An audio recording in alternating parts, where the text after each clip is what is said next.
considers things like market conditions and healthcare expenses, so you can stop worrying about the future and enjoy whatever comes next. Visit fidelity.com/income planning. Investment minimums apply. Fidelity Brokerage Services, member NYSE SIPC.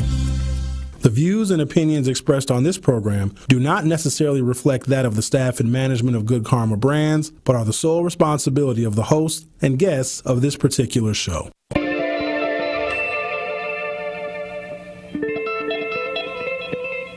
America may have many, many days, but they will be full of trouble. There will be no rest. There will be no tranquility in this country until the nation comes to terms with our problems. Bringing you social and political commentary from his mouth to your ears, breaking down the issues which matter to you. You're not put here to be a white man's footstool. You're put here to represent the very best in God's word. Legendary civil rights icon, the Reverend Jesse Jackson in the studio. Reverend Jackson, how are you? Mr. Sherwin, good morning on this chilly Milwaukee morning.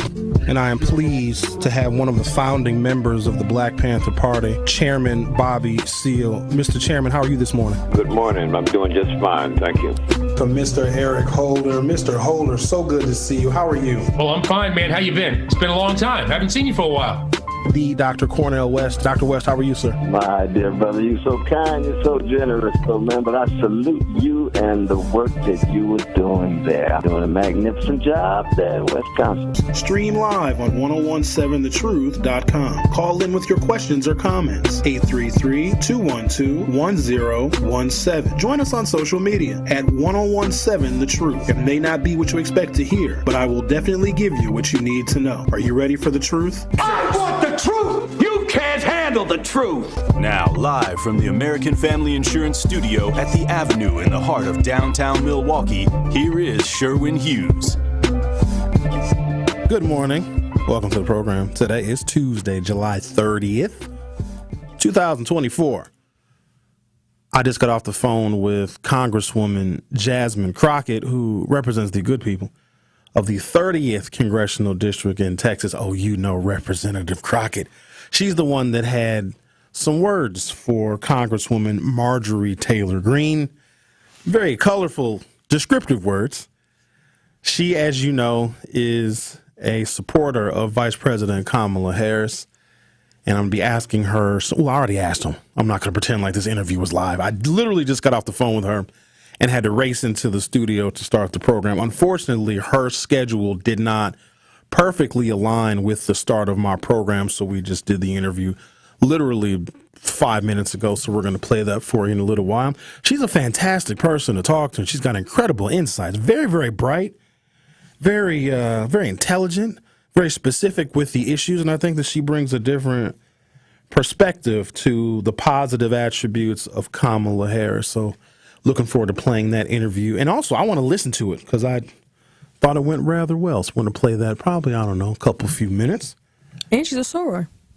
Did you know that? Why do we have to bring up the sorority thing? I'm just saying she's a good lady. She's not in a cult. That has nothing to do I was just saying. with her being a good lady. You know, there's a lot of good people of any gender that are not affiliated with a fraternity or a sorority.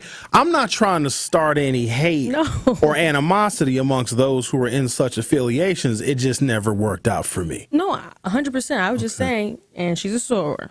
So that's a good thing. It was a good thing. All right. But if she wasn't a soror, I'm sure she would still be a fantastic representative of the good people of the 30th District down in Texas. Yes, but it just makes it that much better. Of course it does, Savanna. All right. And she did bring up historically black colleges and universities, so there's going to be some conversation about that in the interview that I just did with Jasmine Crockett. All right, so there was a Supreme Court decision which I don't know if it made the headlines it should have. And it reminded me of a situation that we had here in the city of Milwaukee that was very disturbing to a lot of people. My take on what happened to Samuel Sharp was not a popular one because those police officers from out of state, they witnessed something that I'd imagine in regular police training would require those officers to act in the way that they did. Now, we got angry about it because you got white police officers shooting a black man, And of course, they're from out of state. And then somebody did a Google search and said, oh, these Ohio white cops, they just kill a whole bunch of black people. So that turned into a whole mess. But there's a Supreme Court decision that I want us to be aware of. A couple of things I want us to be aware of. You're going to hear the vice president, when she's out campaigning, and other people campaigning for her, talking about a number of issues: education, housing, health, mental health, and other things. But when you hear those issues specifically, you need to know that in those, and I talked about this yesterday, like those categories are where African Americans are doing the absolute worst. And what I don't want is for people to, as they're listening to the candidates talk about what they're going to do specifically for us, because black folks, we want to know, what are we going to get out of this deal? We feel like we are owed. So if we vote for this person versus that person, what do we get? We need something. We need something real. We need something tangible. We need something that we can measure, something that can give us much needed and long overdue progress. But they're not really going to say, hey, black people, this is what we're going to do for you. Here's your bill. Here's your law. Here's your funding source. That's not how American politics works. And because you don't hear them specifically identify us by race, I don't want you to think that they are not working on our behalf. And we have fallen into that trap many times before. They'll talk about an issue like education. No one is impacted more than African Americans when it comes to education. I gave you the statistics yesterday. Something like 90% of black children in 8th grade are not proficient in reading and math. That is a crisis. So when they talk about investing in public education, that is for us. When they talk about housing and the unhoused population, you know that African Americans are disproportionately homeless. And so when they talk about doing something about homelessness, they're talking about us because we are impacted severely when it comes to homelessness. But the Supreme Court decision ties into that. It also ties into what happened to Mr. Sharp. A horrible, horrible thing that happened to him. Unfortunate the whole way around. For him to be in that situation, for those police officers to be there at that moment, but who knows what would have happened if those Ohio cops weren't there on 14th and Valete that day. That story would have faded away because it just would have been two black men getting into a fight. One kills the other, right? And we just would have stopped talking about it. So the U.S. Supreme Court made a ruling, and it was a 6-3 ruling along ideological lines that says that being homeless is punishable if you don't have a place to sleep. This is what the Supreme Court said now. If you are homeless, you are not protected by the 8th Amendment of the U.S. Constitution. If you don't know what the 8th Amendment is, I'm going to tell you.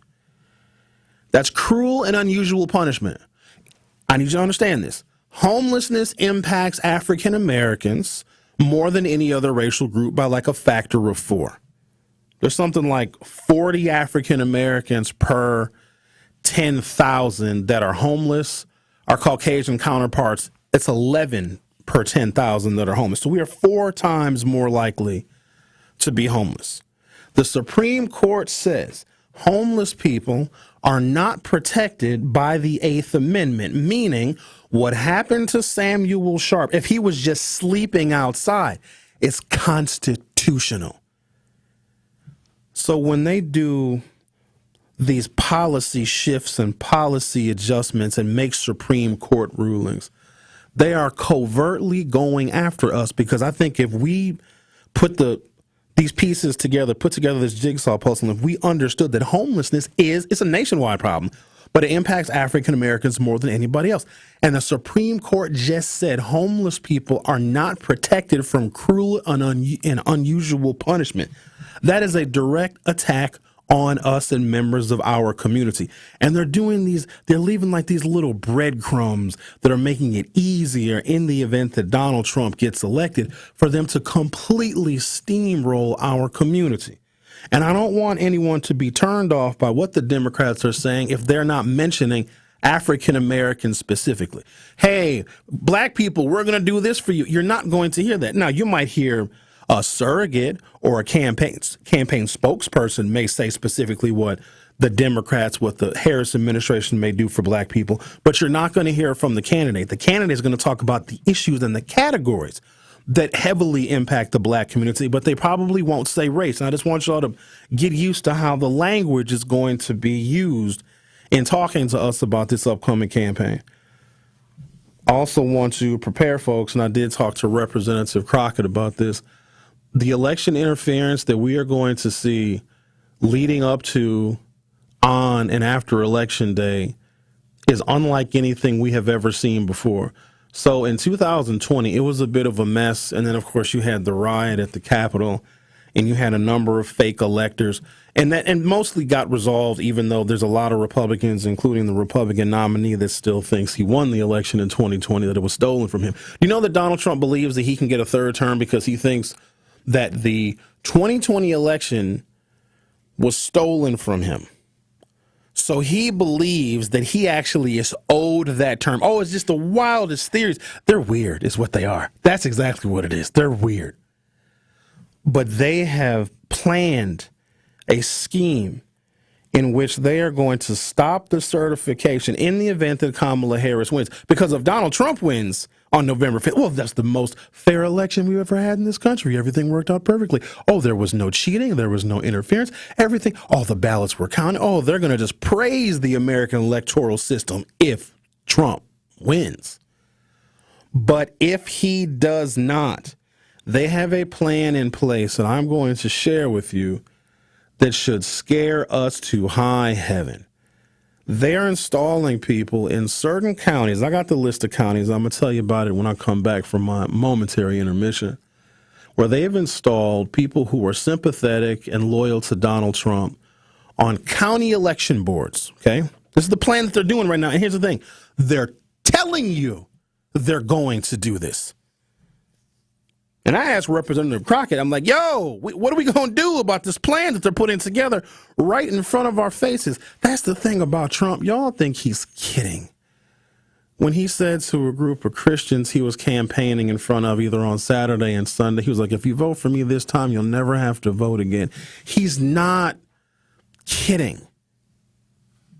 So they've installed some Trump supporters, Trump sympathizers, Trump loyalists in a number of counties in battleground states that are not, they're going to obstruct the certification of the presidential vote in those counties, okay?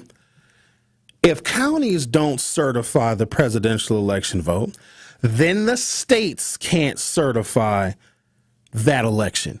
And this is what they are planning on doing right now. So in Michigan, as an example, I don't know, Warren County, Michigan, as an example, if they have these Trump loyalists on the Warren County Election Commission, those county officials loyal to and appointed by Trump and his acolytes are not going to certify the county. Therefore, you can't certify the state of Michigan. If you don't certify the state of Michigan, if Kamala Harris wins the state of Michigan, which I believe she will, then we're going to have a bit of a problem. And all that's going to do is throw this nation into chaos. And you're going to have mail-in ballots because some folks are going to vote by mail. In fact, I think Oregon might be an all mail-in state. So you know that those ballots won't get counted until Thursday or Friday or maybe even the next Monday. So you could have a situation where Kamala Harris is winning, then Donald Trump is winning. Then when the mail-in ballots come and get counted and get certified, you may have Kamala Harris ultimately winning the election, similar to what we saw in 2020. But they are planning for something even worse than what we saw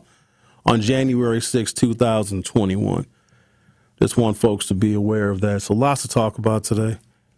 We'd love to have you join in the conversation. We have a phone number if you're so inclined. It's 833-212-1017, 833-212-1017. And maybe, am I blowing this out of proportion? Because I'm terribly concerned that what they did on January 6, 2021 was just the beginning.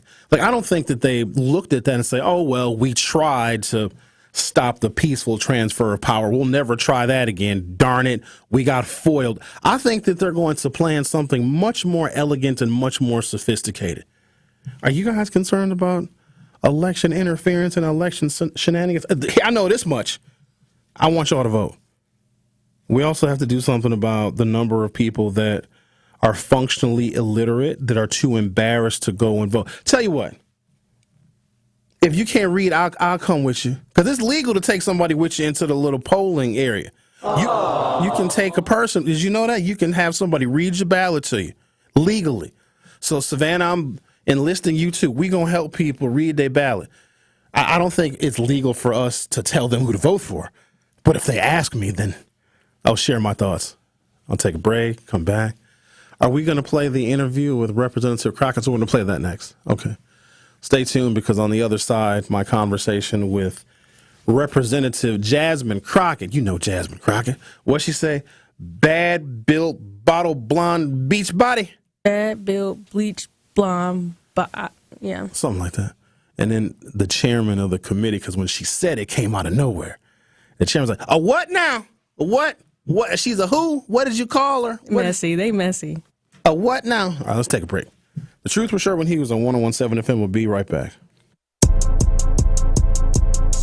More of The Truth with Sherwin Hughes is next on 101.7 The Truth, The Truth app, and 1017thetruth.com. It's Dr. Ken Harris, and you can watch me now live on YouTube every weekday from 4 to 6 p.m., and you can watch the best radio show in Wisconsin by going to 1017 The Truth on YouTube. Watch me explore the issues which are shaping our community while also having fun discussions, pop culture, current events, all kind of stuff going on right here on YouTube right now by subscribing to 1017 The Truth. Milwaukee Black Talk is now streaming live on YouTube. This is Community Heartbeat, presented by Outreach Community Health Centers on 101.7 The Truth. So we do have a drug take-back box at Outreach Community Health Centers. So if people have medications at their home that they want to get rid of, they could bring it to our pharmacy and we'll dispose of it for them. Anything that's not being used, anything that's kind of out of date, even antibiotics, any other medications, definitely it's better to safely dispose of it, and definitely don't flush it down the toilet, because that puts it back into our drinking water supply. So why is that a bad thing, Annie? Why do we not want to flush our medication? Yeah, so it contaminates our drinking water. It contaminates our waterways. So our rivers and lakes don't benefit from all of those medications entering into the water supply. And we don't also enter. We have great drinking water in the city of Milwaukee, but they can only filter out so many of the pharmaceuticals. So as much as we can to reduce the pharmaceutical supply in our drinking water, we'll all be better off. We Energies want you to keep this important safety message in mind. Before you start digging, planting, or landscaping on your property, call 811 to have underground utilities marked. Calling 811 at least 3 business days before you plan to dig will help you know what's below and can prevent a hazardous situation. Our representatives will mark the underground utilities on your property for free. So remember, stay safe and call before you dig.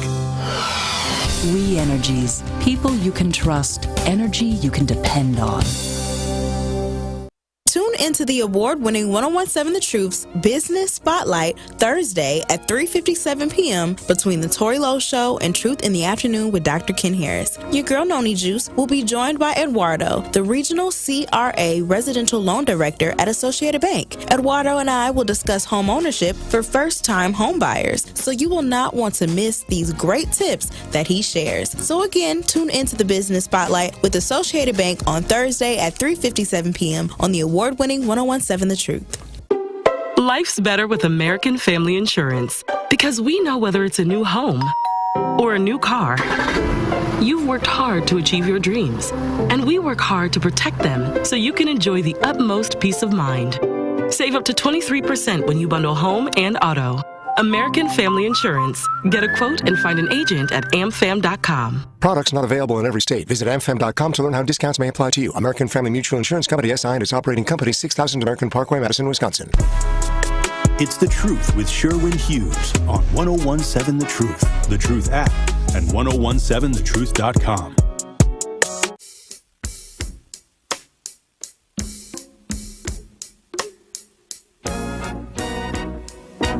On the line, we have Congresswoman Jasmine Crockett representing good people of Texas 30. Ms. Representative, how are you doing today? I'm doing well. How about yourself?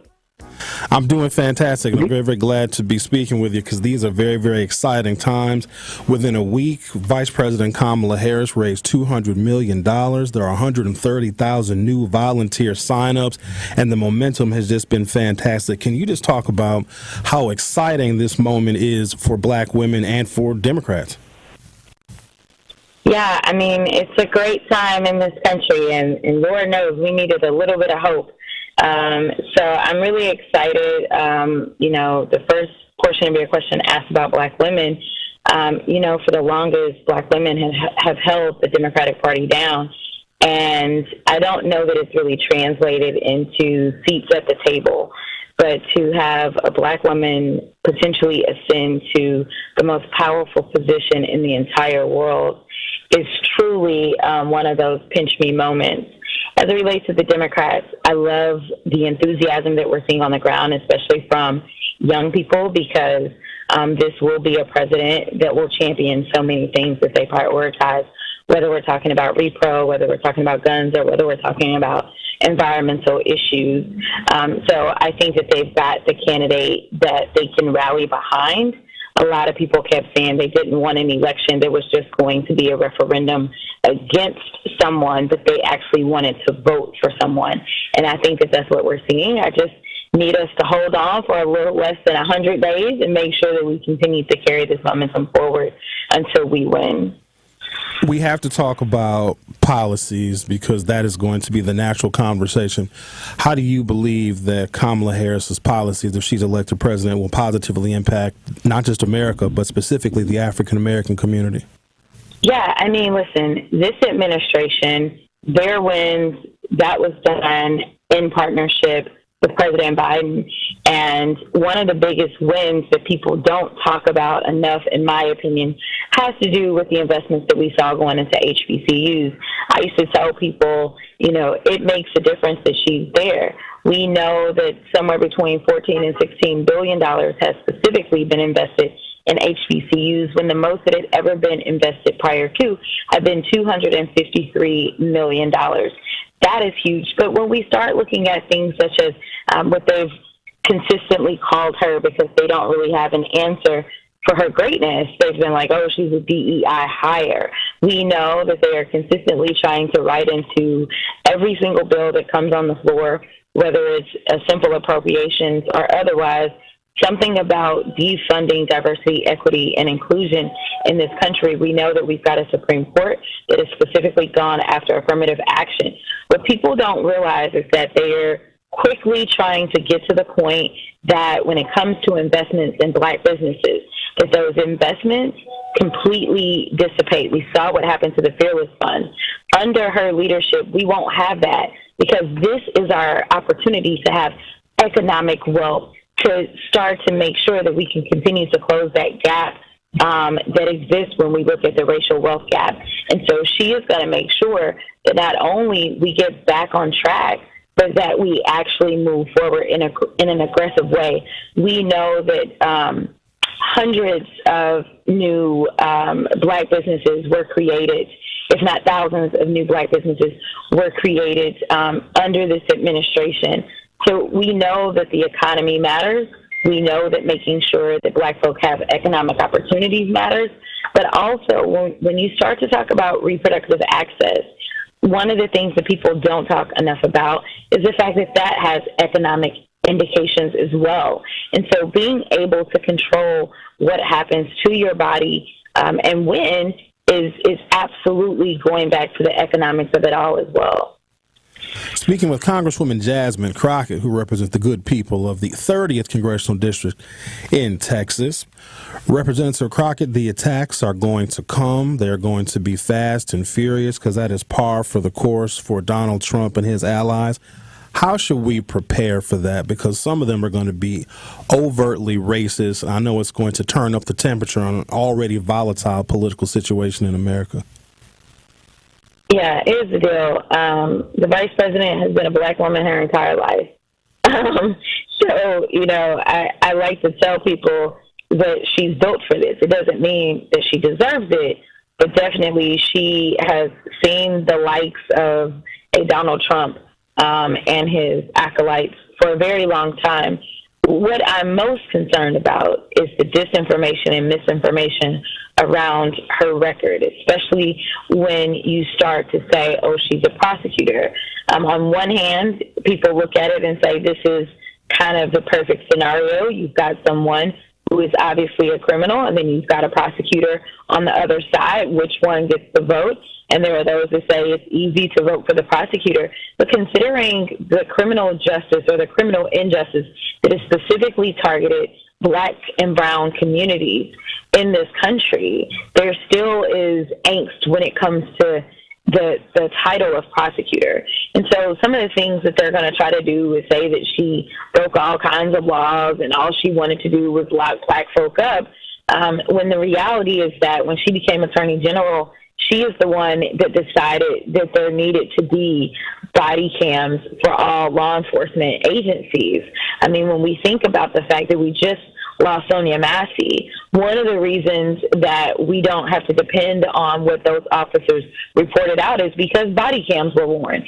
And this was years ago that she was a proponent of this and she saw the need for this.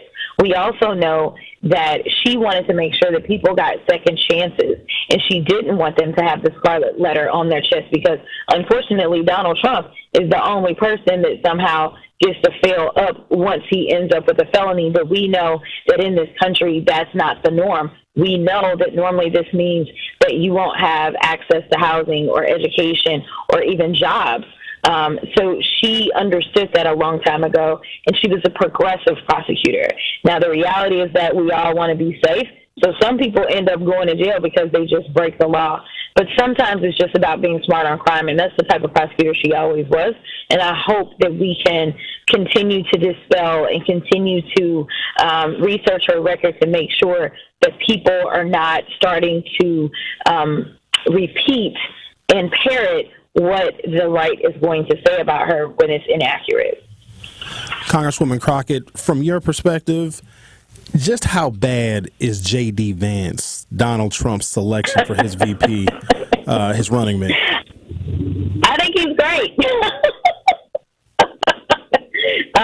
He is a gift to us as Democrats that are trying to save our democracy.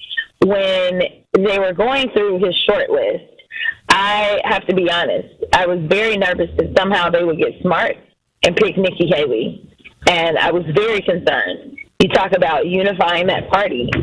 Nikki Haley was the candidate that would have done that. But when he decided to pick J.D. Vance, that's when I realized that Trump, again, is not about making decisions that are best for his party or, at this point, the cult. He's about doing what is best for him. And J.D. Vance made it clear that he would do what Mike Pence would not do. And as Donald Trump is already laying the foundation to potentially try to steal yet another election, and, you know, we know January 6th they tried to perform a coup, and thank goodness that Mike Pence believed in the very fundamentals that built this country and would not participate, but J.D. Vance would. And so that's why it's really important that we that Donald Trump, that we pay attention to Donald Trump's motives and what he's done.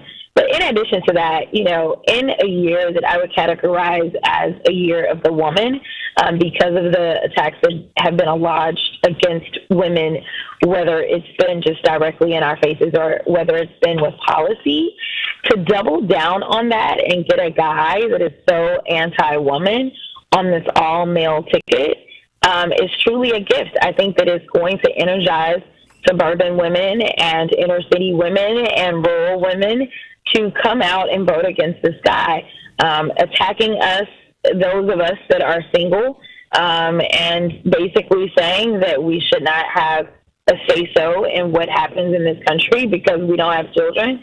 All of these things are just terrible, not to mention he's just weird. All of the weird stories that have come out, whether it's about couches or dolphins, it's just weird. There are Trump supporters on election boards that have agreed they're not going to certify certain counties, which could prevent some battleground states from being certified on November 5th. How do we get out ahead of this? Yeah, I don't know that we get out ahead because it seems like we're already behind. It's one of the reasons that, I have consistently stressed it's not good enough to kind of just show up once every 4 years and just show up for the presidency. We've got to make sure that those that are being elected at every single level, that we're paying attention and we're putting the right people into place. And I don't know how many opportunities or options we have for replacing some of these people with people not that are necessarily Democrats, but people that believe in the rule of law, believe in the sanctity of our elections, believe in kind of going forward. We know that, when we look at the Colorado case that ultimately ended up in the Supreme Court where they were trying to kick him off the ballot, it actually was Republicans that did that. These were Republicans that believed in the Constitution and the rule of law, and they believe that constitutionally he should be prevented from running for office because he has been basically found to be an insurrectionist in so many words. And so, I think that the only thing that we can do is, even on the federal level, we're so limited. But we need to start calling this out and start applying pressure. We need to also figure out which attorney generals are willing to get involved, if need be, to get people to kind of carry out their duties. I do know that I actually am a little bit more optimistic than maybe some others are, because we've seen the courage of a Fani Willis, because we've seen what happened in Arizona with the indictment of those that were trying to participate in taking down our election. I think that people will think twice and think long and hard about the possibility that they may end up in trouble if for some reason they try to subvert the will of the people and they try to interfere with our elections. So I think people will tread a little more carefully. While we know that Trump's cases in Atlanta are on hold and a couple of others, we've seen at least 3 or 4 convictions come out of that. And, ultimately, it's always the little guy that ends up taking the fall. We've seen how many of Trump's allies and friends, just look at Rudy Giuliani and the fall that he's had. So I think that seeing some of this really will deter some people from doing the wrong thing. Congresswoman Jasmine Crockett of Texas's 30th Congressional District, it's been an absolute pleasure talking to you. So you know what I think I might do? I might have our Congresswoman Gwen Moore of Wisconsin's 5th District get you up here so you can come campaign in Milwaukee. We'd love to have you. Yes, they are trying to get me. It's Mandela Burns who texts me most often, trying to get me up there. But Miss Gwen is like my auntie. And so she talked to me on the floor the other week about getting up there. So as soon as I can find the time, I'll be there. Congresswoman Jasmine Crockett, thank you so much. Have a wonderful day. Thanks, you too. The Truth with Sherwin Hughes will be right back. Don't touch that dial. The Truth with Sherwin Hughes will be right back on 1017 The Truth, The Truth app, and 1017thetruth.com. In our community, you will find a Center for Food Security. You'll discover a Center for Behavioral Health Support, a proven Center for Home Care, a successful Center for Employment, a Center for Trauma Recovery, and more. We are Centers for Independence. Find out how you can support Centers for Independence's work and mission at cfihope.org/independence. Award-winning free healthcare benefits. Retirement benefits, including 401k match. 100% company-funded employee stock ownership plans. A company that's all about promoting from within, offering clear paths for growth. That's Golden Pet Manufacturing. And they're now hiring for a variety of roles, including machine operator, material handler, maintenance technician, sanitation technician, and production supervisor. Apply at Golden Pet Manufacturing today. Just go to goldenpetmanufacturing.com and click Work Here.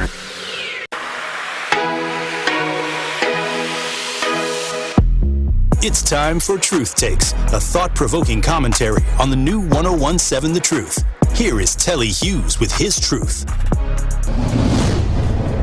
How many times have we been told perception is reality? Look, I'm not here to dispute that, but as true as that statement is, it couldn't be further from the truth when it comes to social media. The way we perceive something or somebody on social media is typically nowhere near how things are in their real lives. Unfortunately, identifying the difference between people's online life versus their real lives gets compromised because people want it to be real. And that's okay. What's not okay is people trying to live up to these fictitious lives that's being presented and getting thousands of likes. You often see posts of people on vacation with the caption, "Living my best life," or "So-and-so doesn't owe me anything." Again, nothing wrong with that, but I wish people would view social media like they do SportsCenter. On those type of sports shows, they only show the highlights of the game. Highlights. On social media, you're only seeing the highlights of people's lives because you probably won't get many likes on a post that shows you stressing over having more bills than money and trying to figure it out. The point is, don't get caught up trying to live up to something that isn't even real. Influencers are going to influence. And some have made a hefty living doing so. But happiness isn't a one-size-fit-all contraption. Create your own happiness. Plan out how you're going to obtain it, and then protect it the same way you would guard your most prized possession. This has been Truth Takes on the new 1017 The Truth. Listen to The Truth Be Told with DT and Telly weekdays from 7 a.m. to 9 a.m. This is The Truth with Sherwin Hughes on 1017 The Truth, The Truth app, and 1017thetruth.com.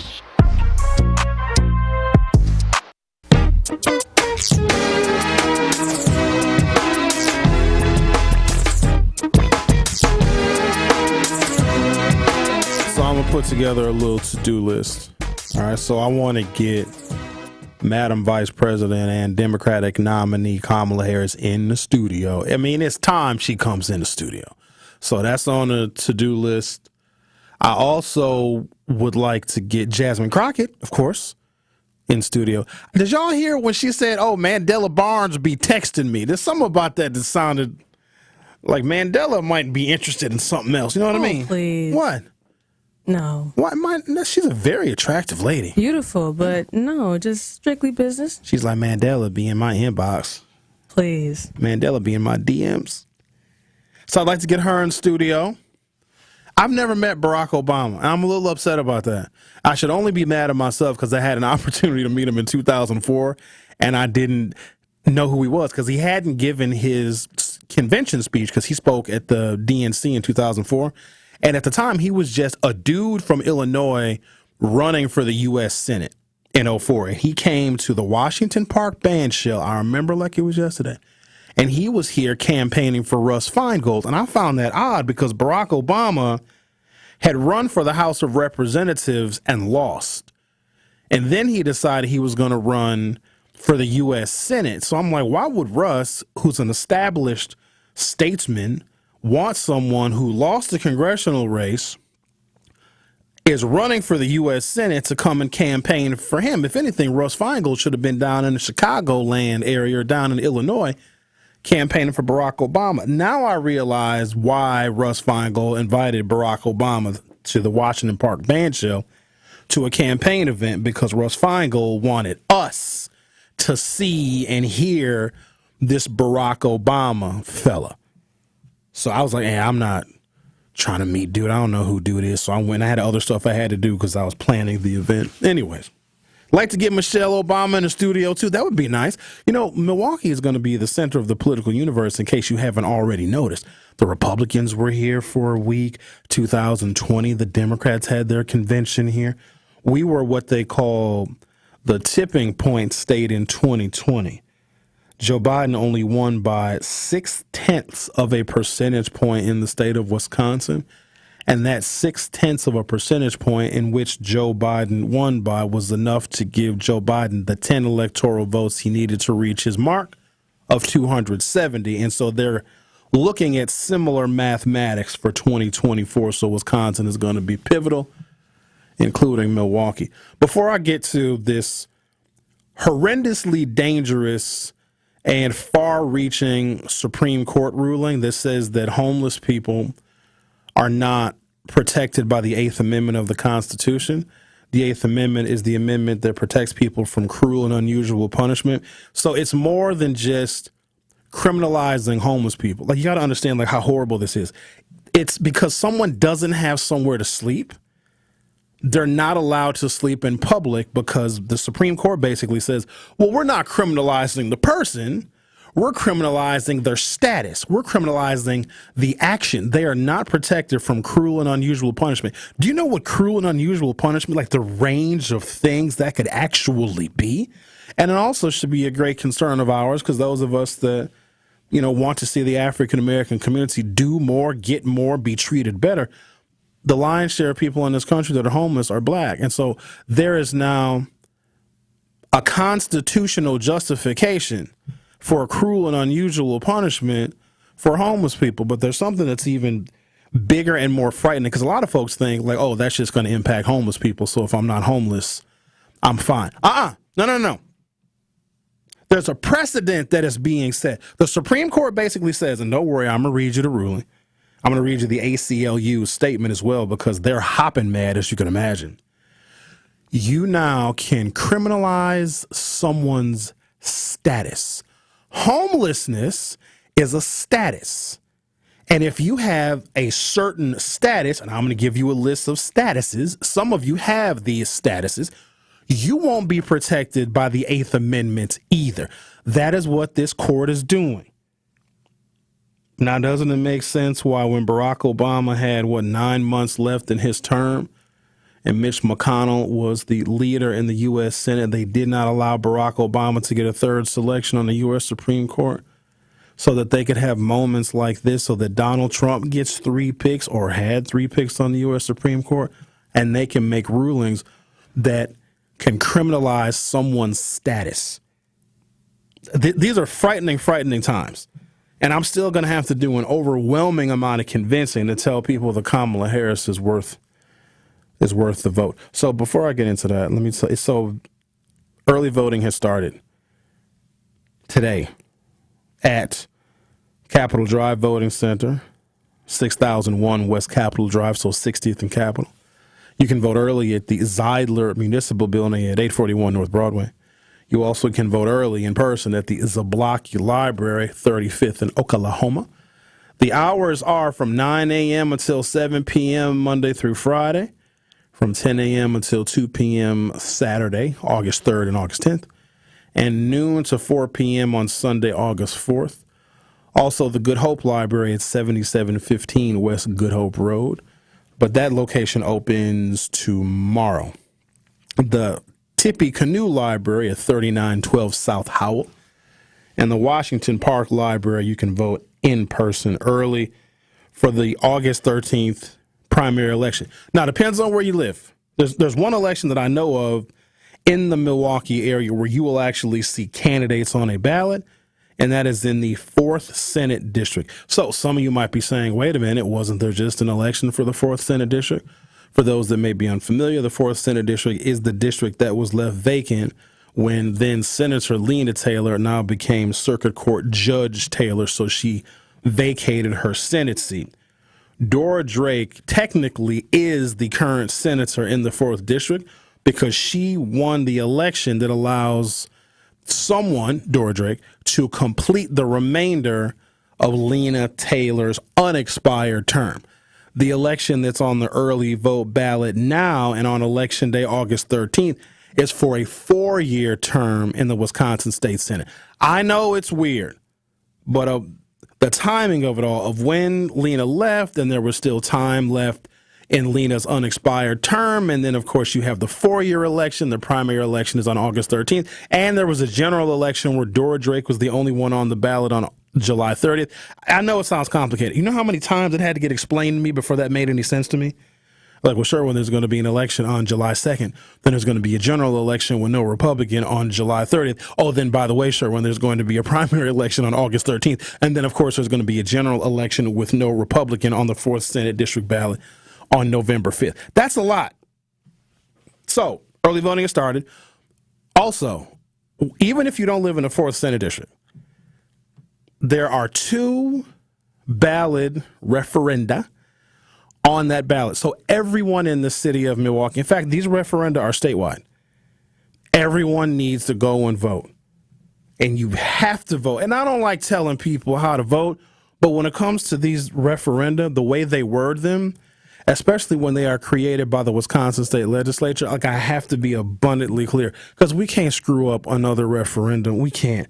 You guys got to vote no on these. They're trying to take power away from the Democratic governor. The Republican-controlled state legislature wants to make decisions that are allotted to and constitutionally provided to the governor. They want to take some of his power and his authority away.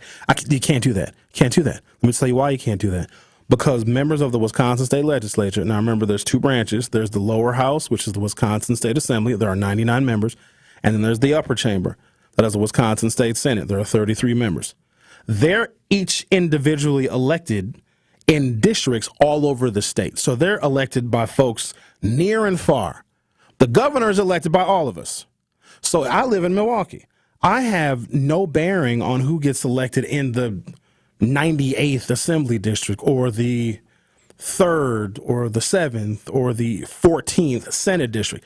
I don't want folks that I can't vote for, that don't have my interests in mind, that don't have our interests in mind, making decisions on behalf of people that didn't vote for them. We all voted for the governor. The governor appeared on the ballot in all 72 counties, in all 1,850 municipalities. But we don't vote for somebody else's member of the legislature, so they should not be making decisions that are allotted to the governor. I said all that to say this. Vote no on the referendum. There's 2 referendums. Vote no. If you read them, it might sound like you should vote yes. That's a trick. Don't do it, because they write them deceptively on purpose. So take a break, come back, and I want to share with you a Supreme Court ruling that is chilling when I think about it. Also adding to the fact that if Donald Trump gets reelected, he wants to give federal immunity to the police. This Supreme Court ruling now removes homeless people from the constitutional protections of the Cruel and Unusual Punishment Amendment. But bigger than just this decision about the homeless and how they now can be criminalized if they have nowhere to sleep, you now can criminalize someone's status. Meaning if you have a certain status in America, you are not protected from cruel and unusual punishment. Oh, what could go wrong? You're listening to The Truth with Sherwin Hughes on 101.7 FM. If you haven't done so already, go to youtube.com or open up your YouTube app from your smartphone or other mobile device. Search 101.7 The Truth, hit subscribe, and you can join us in our chat stream and watch me on video. I might take my shirt off. If you give me a filet of fish sandwich and a frozen Kit Kat candy bar, this shirt is off. Just saying. Don't go anywhere. I'll be right back. Don't touch that dial. The Truth with Sherwin Hughes will be right back on 101.7 The Truth, The Truth app, and 1017thetruth.com. What's good, y'all? This is 101.7 The Truth's Telly Hughes, and I am Milwaukee. The goal of Truth Be Told with DT and Telly is to provide a platform for citizens of Milwaukee and Truth Nation to have their voices heard about concerns that have daily, direct impact. So join the home of Milwaukee's realest conversations where you can speak your truth. We are the award-winning 101.7 The Truth, Milwaukee Black Talk. This is Community Heartbeat, presented by Outreach Community Health Centers on 101.7 The Truth. There are individuals in our community who certainly need health services, a variety of health services. What if they do not have health insurance? How can you serve that population? Our community health center allows patients to come to our clinic regardless of their ability to pay, and that's part of our federal funding. You can come to our clinic and be seen based on what we call a poverty level. So anyone 200% or below a poverty level can be seen in our clinic clinic for anywhere from $20 to $40 for that visit. So, in other words, if your visit is a $400 visit and you fall on our sliding scale where you pay $20 for your visit, you would not be responsible for the $400. You'd only be responsible for $20 for that visit. Also, our pharmacy prescriptions are very, very affordable as well. Where you would normally pay, let's say for an inhaler, $240 a month for an inhaler, at our facility that would cost you about $4 or $5. It's very good to know you guys have a sliding scale that makes it very, very affordable.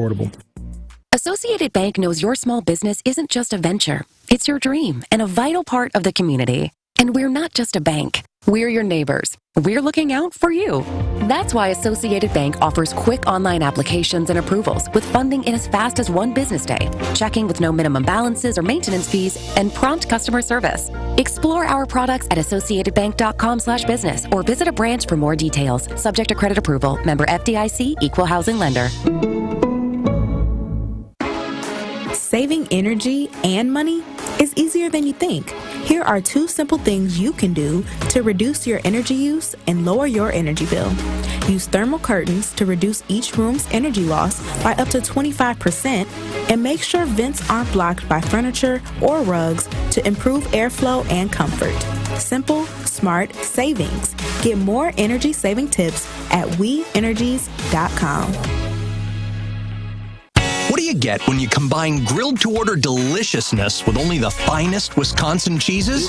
Cousin Sub's new Wisconsin cheese steaks, featuring either steak or chicken, bacon, cheddar cheese, sautéed onions, and their new Cheddar Supreme cheese sauce. It's a match made in dairy heaven. And the decadence doesn't stop there. Pair your Wisconsin cheesesteak with their new Orange Dream Shake. All are available for a limited time only. Order in store, online, or via the mobile app. Cousin Subs. We believe in better. This is The Truth with Sherwin Hughes on 1017 The Truth, The Truth app, and 1017thetruth.com.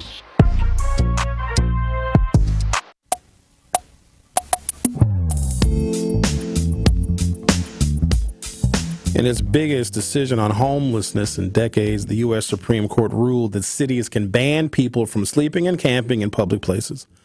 The justices, in a 6-3 decision along ideological lines, overturned a lower court ruling that deemed it cruel and unusual punishment under the Eighth Amendment to punish people for sleeping outside if they have nowhere else to go. Writing for the majority, Justice Neil Gorsuch said, quote, "Homelessness is complex. Its causes are many. But he said federal judges do not have any, quote, special competence to decide how cities should deal with this. The Constitution's Eighth Amendment serves many important functions, but it does not authorize federal judges to wrest those rights and responsibilities from the American people and in their place dictate this nation's homelessness policy," he wrote. In a dissent, Justice Sotomayor said the decision focused only on the needs of the cities, but not the most vulnerable people. She said, "Sleep is a biological necessity, but this decision leaves a homeless person with a, quote, impossible choice, either stay awake or be arrested."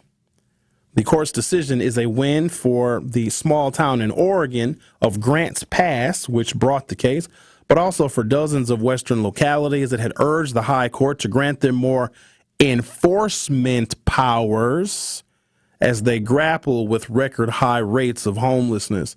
They said the lower court rulings had tied their hands in trying to keep public spaces open and safe for everyone. I don't know if this was ever verified, but I'd heard it fairly recently, even though this happened in April of 2014. There was a man by the name of Dontre Hamilton who was asleep in Red Arrow Park, a public park right next to City Hall. There's a Starbucks also inside of Red Arrow Park. Some of you are familiar with it. That day, Starbucks had the condiment cart outside in Red Arrow Park. So you order your coffee inside, and if you wanted the cream and you wanted the sugar and you wanted the things that you put in the coffee, the condiment cart was outside.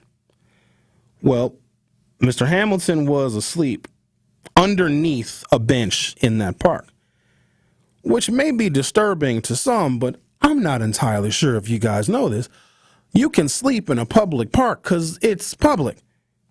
In fact, when some of my fairer-skinned friends and colleagues fall asleep in a public park, which they do. They call that going tanning. It's not illegal. Well, they felt uncomfortable with Dontre's presence in that park, and a barista called the personal cell phone of a officer that patrols the area. That officer was rude in waking Mr. Hamilton up, used his nightstick. Mr. Hamilton grabbed the nightstick, and the cop shot him 15 times. That now is constitutional in the United States. The Truth with Sherwin Hughes will be back for hour 2.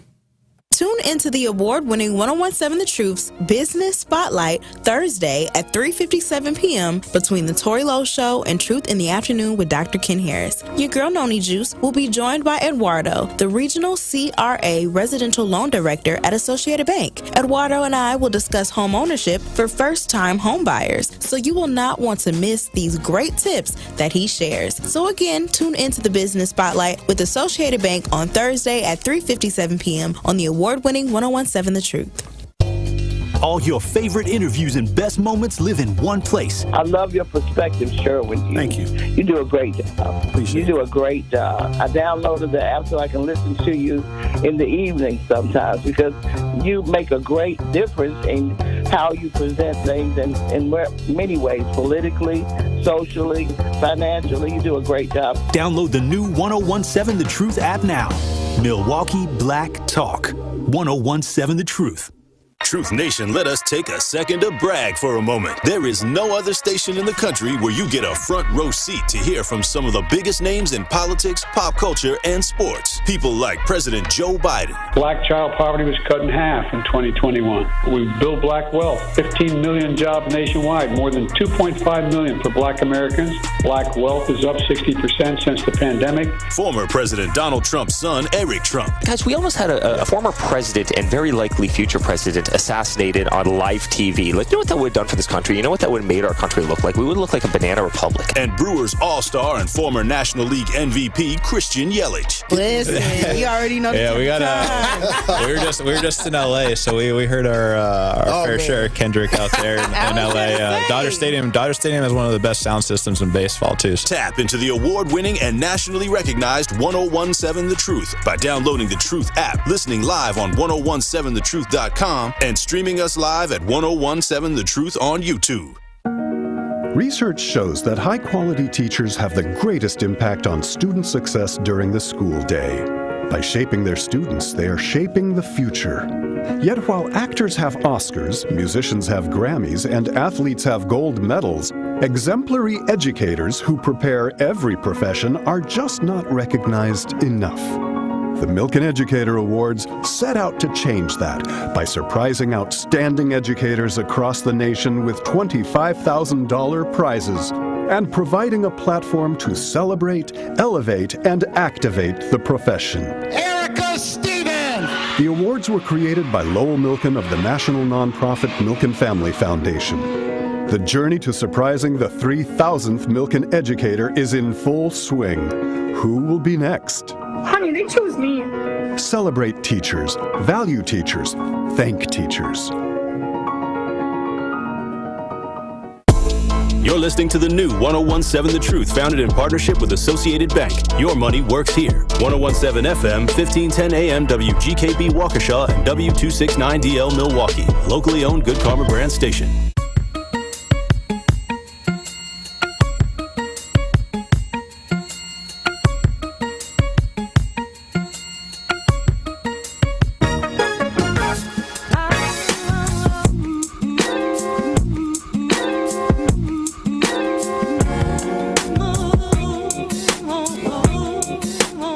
Welcome to hour 2 of The Truth with Sherwin Hughes. So I want to interpret this Supreme Court ruling because it is not as narrow as you may think, that it is now up to the city. It is a city's discretion, not the court's discretion, to deal with homelessness however that city sees fit, number one. Number two, there's a status argument to be made, and this is how this Supreme Court ruling can impact everybody. You know, when the Supreme Court makes a ruling, it's about a case. So somebody will bring a case, and it's usually if lower courts have conflicting opinions.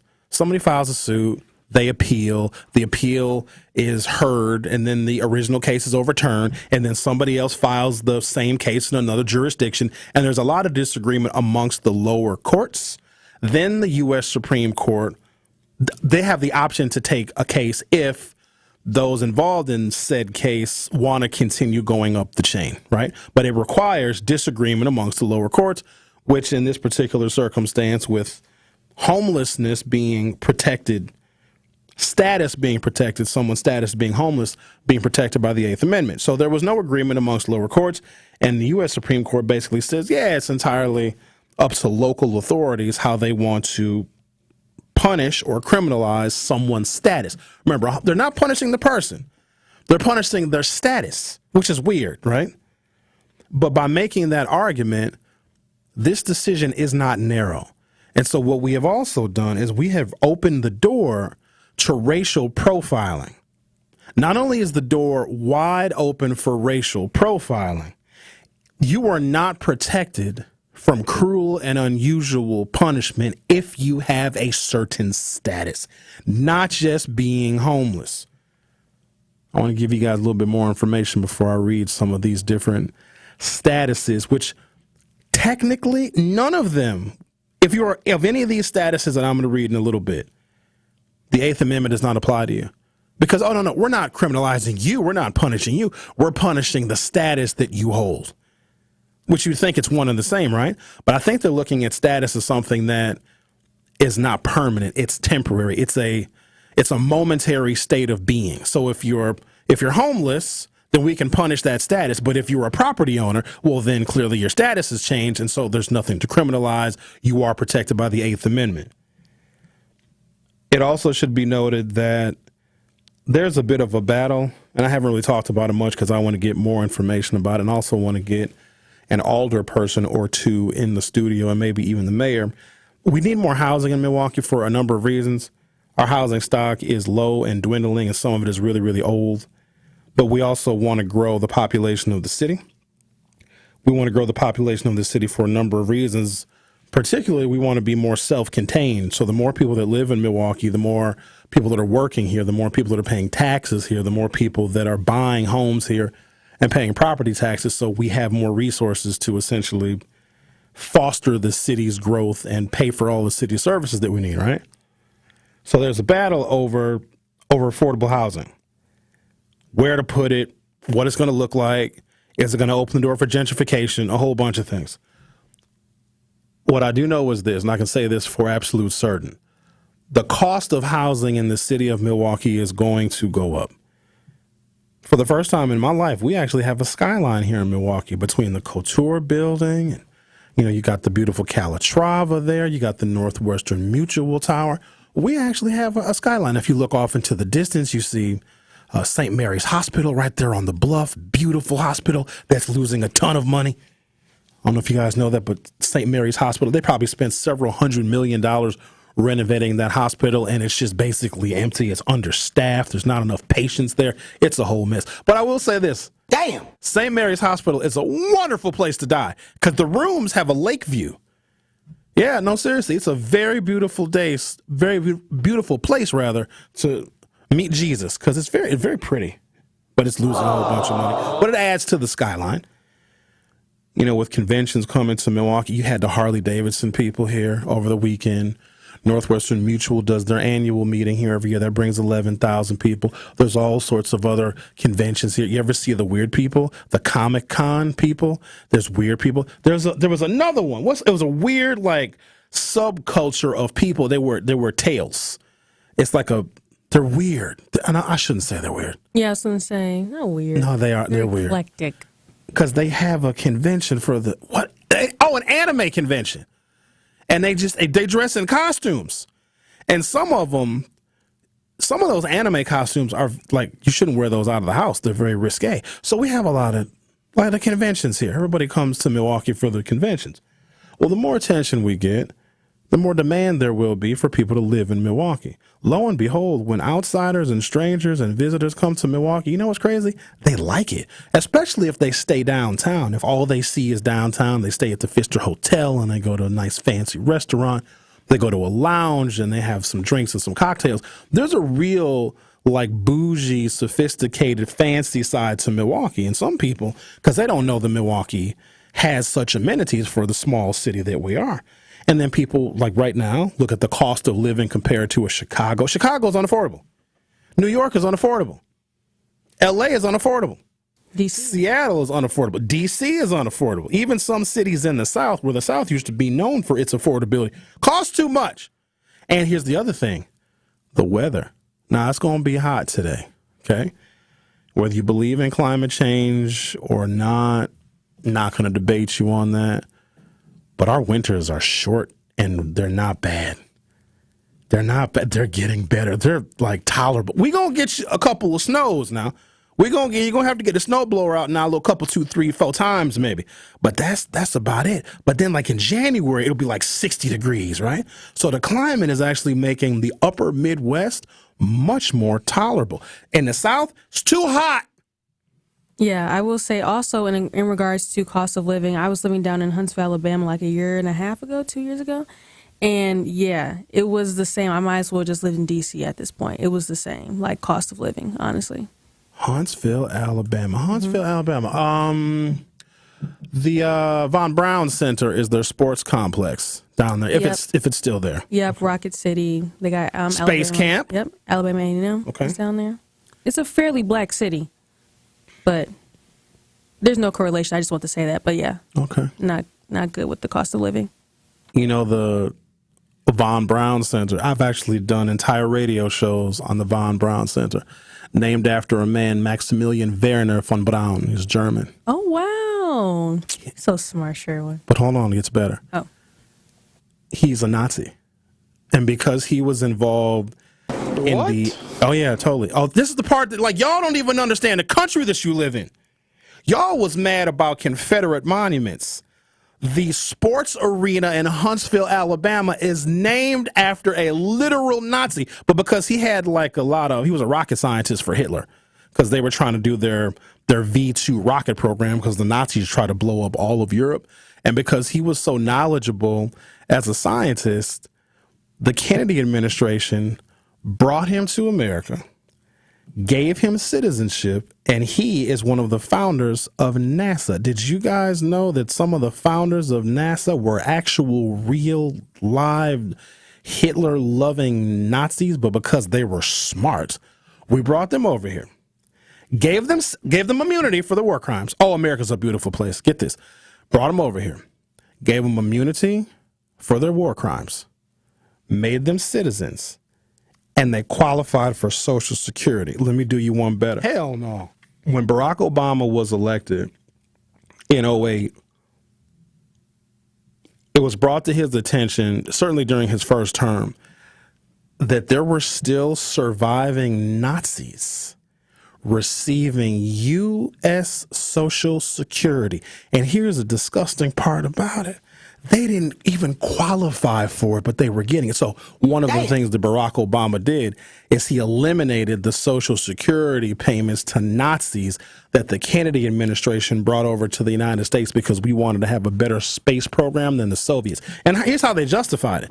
They said, well, if we didn't take the Nazis, then Russia would have taken the Nazis and they'd have had a better space program than us. And I'm like, you got to pick your battles. You know what I'm saying? Like, I don't know if that was the trade that we should have made, but it is what it is. But interesting that you brought up the Von Braun Center. And a lot of folks don't know that it's named after a Nazi. Like, if I was Jewish, well, not even being Jewish, I'd be very offended by that. I mean, it's just the same. We're very offended by the Confederate, but hey, we live. I'm not shocked. Well, no, I'm not surprised, but I am a little shocked, if that makes sense. At least when we see Confederate monuments and a Confederate flag, I know what that is. It doesn't make it better. I know what it is. I know what it symbolizes. There are people that have been going to the Von Braun Center for decades and have no idea that it's named after an actual, like, not someone that dressed up like a Nazi for Halloween, which a very bad costume, by the way. Please don't. Retire the Nazi costume and also dressing up like a Native American. Don't do it. It's just not cool. But he was a real life work for Adolf Hitler in the SS, in the Third Reich, real Nazi. And we were just like, oh, come on over. You know a bunch of math. So come on over to I'm digressing. Here's what I'm trying to say. As more and more interest in Milwaukee is likely in the future, homelessness is going to go up because housing prices are going to go up.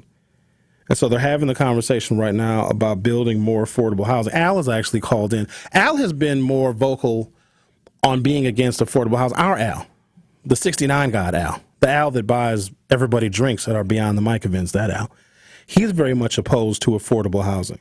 And he has his reasons, and if he's listening, I'm sure he'll call in and give you his reason. He articulates his reason very well as to why he doesn't want to see more affordable housing. But we have to figure something out, because the interest in Milwaukee, I believe, over time is going to go up. There's going to be more demand to live here, and the space is already limited. That means the rents are going to go up, and the cost of housing is going to go up. So if you're already a homeowner in Milwaukee, good for you, because the value of your property is going to go up. But that also means there's going to be more people that are not going to be able to afford houses here. And now that we have the Supreme Court ruling that homelessness is a punishable status that is not protected by the Eighth Amendment, we are going to ultimately have this problem here in the city of Milwaukee. So just want you guys to be mindful of that. This one is from the ACLU. The Supreme Court ruled that the cruel and unusual punishment clause of the Eighth Amendment does not prohibit cities from punishing unhoused people for sleeping in public, even if they have nowhere else to go. The court held that punishing a person for sleeping in public, even if they have no other option, punishes conduct. And so Robinson versus California, which established that it is cruel and unusual to criminalize a person's status, does not apply. The case, Grants Pass versus Johnson, originated from an Oregon city that passed some ordinances barring people from sleeping outside in public using a blanket, a pillow, or even a cardboard sheet. In Grants Pass, Oregon, unhoused people could be saddled with hundreds of dollars in fines and even jail time for sleeping outside, even though the city lacked enough shelter beds. How do you justify that, y'all? How do you square that circle? If there's not enough shelters in a city for your unhoused population, and they have no choice but to sleep outside, you are now, it's like double punishment, because being homeless is punishment enough, but then having nowhere to sleep and being able to criminalize someone because they have nowhere to sleep is even worse. Take a break, come back, and give you some additional implications that I want you to be mindful of this landmark and monumental Supreme Court ruling that it kind of flew under the radar. And maybe it's because national media, even some local media, has been very consumed by what is happening in the presidential race. But I have to make sure that I'm doing my job in providing information that may get overlooked by other media outlets, things that I believe we all need to know. The Truth with Sherwin Hughes will be right back.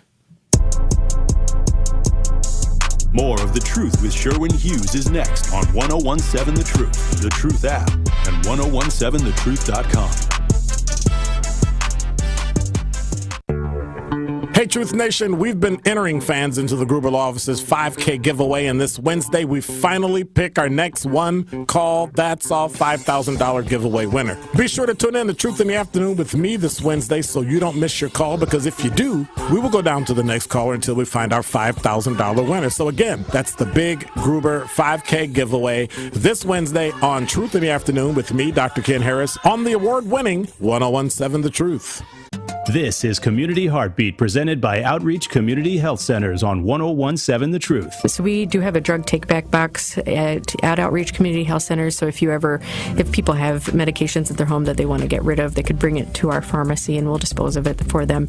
Anything that's not being used, anything that's kind of out of date, even antibiotics, any other medications, definitely it's better to safely dispose of it, and definitely don't flush it down the toilet, because that puts it back into our drinking water supply. So why is that a bad thing, Annie? Why do we not want to flush our medication? Yeah, so it contaminates our drinking water. It contaminates our waterways, so our rivers and lakes don't benefit from all of those medications entering into the water supply. And we don't also enter. We have great drinking water in the city of Milwaukee, but they can only filter out so many of the pharmaceuticals. So as much as we can to reduce the pharmaceutical supply in our drinking water, we'll all be better off. 1017 The Truth, Sherwin Hughes for Axe Housing. Many times your mortgage will be a lot less than what you're paying for rent. If you work with Axe Housing, you'll average around $800 a month. No matter what barriers you think you are facing, Axe Housing will have a coach on staff that can assist you today. You can get started on a virtual home buying orientation by going to axhousing.org. That is actshousing.org. And you can be well on your way to becoming a homeowner. Do not let where you are financially today get in the way of your bright future. Axe coaches are here to help. That's axhousing.org. A Brewers Group outing is the best way to celebrate any special occasion. You can count on the Brewers to host an event your crew won't forget. Brewers account reps make your day at the ballpark a breeze. Start planning your group outing now at brewers.com/groups. For general contest rules, visit 1017thetruth.com. This is The Truth with Sherwin Hughes on 1017 The Truth, The Truth app, and 1017thetruth.com.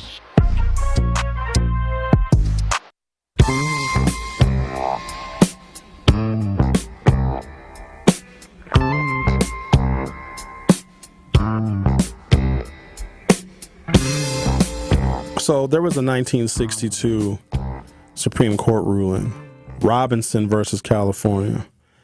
And back then, the Supreme Court ruled 6-2 that criminalizing a person's status as a drug addict is, in fact, cruel and unusual punishment, therefore unconstitutional. This ruling essentially reverses that. Status can be dealt with by the city, by the town in which that person of said status resides, and it's going to be up to local officials and local law enforcement to deal with that person accordingly. Now, I am hoping that local units of government, maybe even state governments, maybe even the federal government, they step in and take the homeless problem seriously. Now, typically, I don't discuss things like homelessness on the show, but because the majority of the people, percentage-wise, that are homeless and as are African Americans, and we are much more likely to be homeless, it is an African American issue. And so now you have the vulnerability of people that are homeless, because we all were outraged by what we saw in the Samuel Sharp situation on 14th and Valete, I think the second or third day of the RNC. There very well could be more situations like that, because now it is entirely up to the city of Milwaukee and how they deal with someone who is unhoused. Now, hopefully, there will be a policy, there will be some grant funding, there will be something that can help protect people that are already vulnerable because they are unhoused, because now they have lost Supreme Court cruel and unusual punishment protection. And we know that if someone is African American, they are much more likely to not just be homeless, but also to have disproportionate contact with law enforcement. This is just one of many examples of how this court has gone way out of control. I want to give you guys some examples of statuses. All right. Property ownership, obviously, because if you don't own property, you could be homeless, or they could discriminate against you because you rent, because that's not property ownership. Your income is status, your job title, your career, all statuses, your physical appearance, your style. This is an interesting one, because you ever have a conversation with an older adult? I guess that might even be me. Am I considered an older adult? Well, I probably am to some people. How angry us, as you would call us, Savanna, old heads get when we see somebody sagging their pants. If I'm not mistaken, where was it? There was a city, I'm not kidding you, this was years ago. They try to make it illegal or a fine or a violation of an ordinance if you sagged your pants. Your style is a status, and so they can now criminalize your status constitutionally. So I don't know what happened with that ordinance. I want to say it was somewhere in Louisiana. It was either, and then I think there was another town that tried to criminalize the N-word, which can't do that. What? Yeah. That one you can actually look up. There was a town that tried to make it illegal for anyone to use the N-word. But I think that was because if certain people can use the N-word, certain people can't. That's just how it is. And I think because there's an unequal application of the use of the N-word, if they can't say it, then they don't want anybody to say it. So if you say it, it's illegal because we can't say it anymore. Because if a white person says the N-word, you're going to lose your job. You gonna lose your job. Remember that song? So they said, well, basically now nobody can say it if we can't say it anymore. I think Paula Deen, she used to, but I don't know why anybody was shocked that a white woman from Atlanta, Georgia, used to refer to her black kitchen staff in her first restaurant as the N-word. But then she lost everything. She had a show on the Food Network. She lost that. She lost all of her endorsements because it was alleged, which I believe, that she used the N-word with great frequency. She looks really bad now. Does she? In my opinion, yes. I ain't seen Paula Deen in years. I miss the chunky Paula Deen. She's not chunky no more. She's reformed. Oh, she got skinny.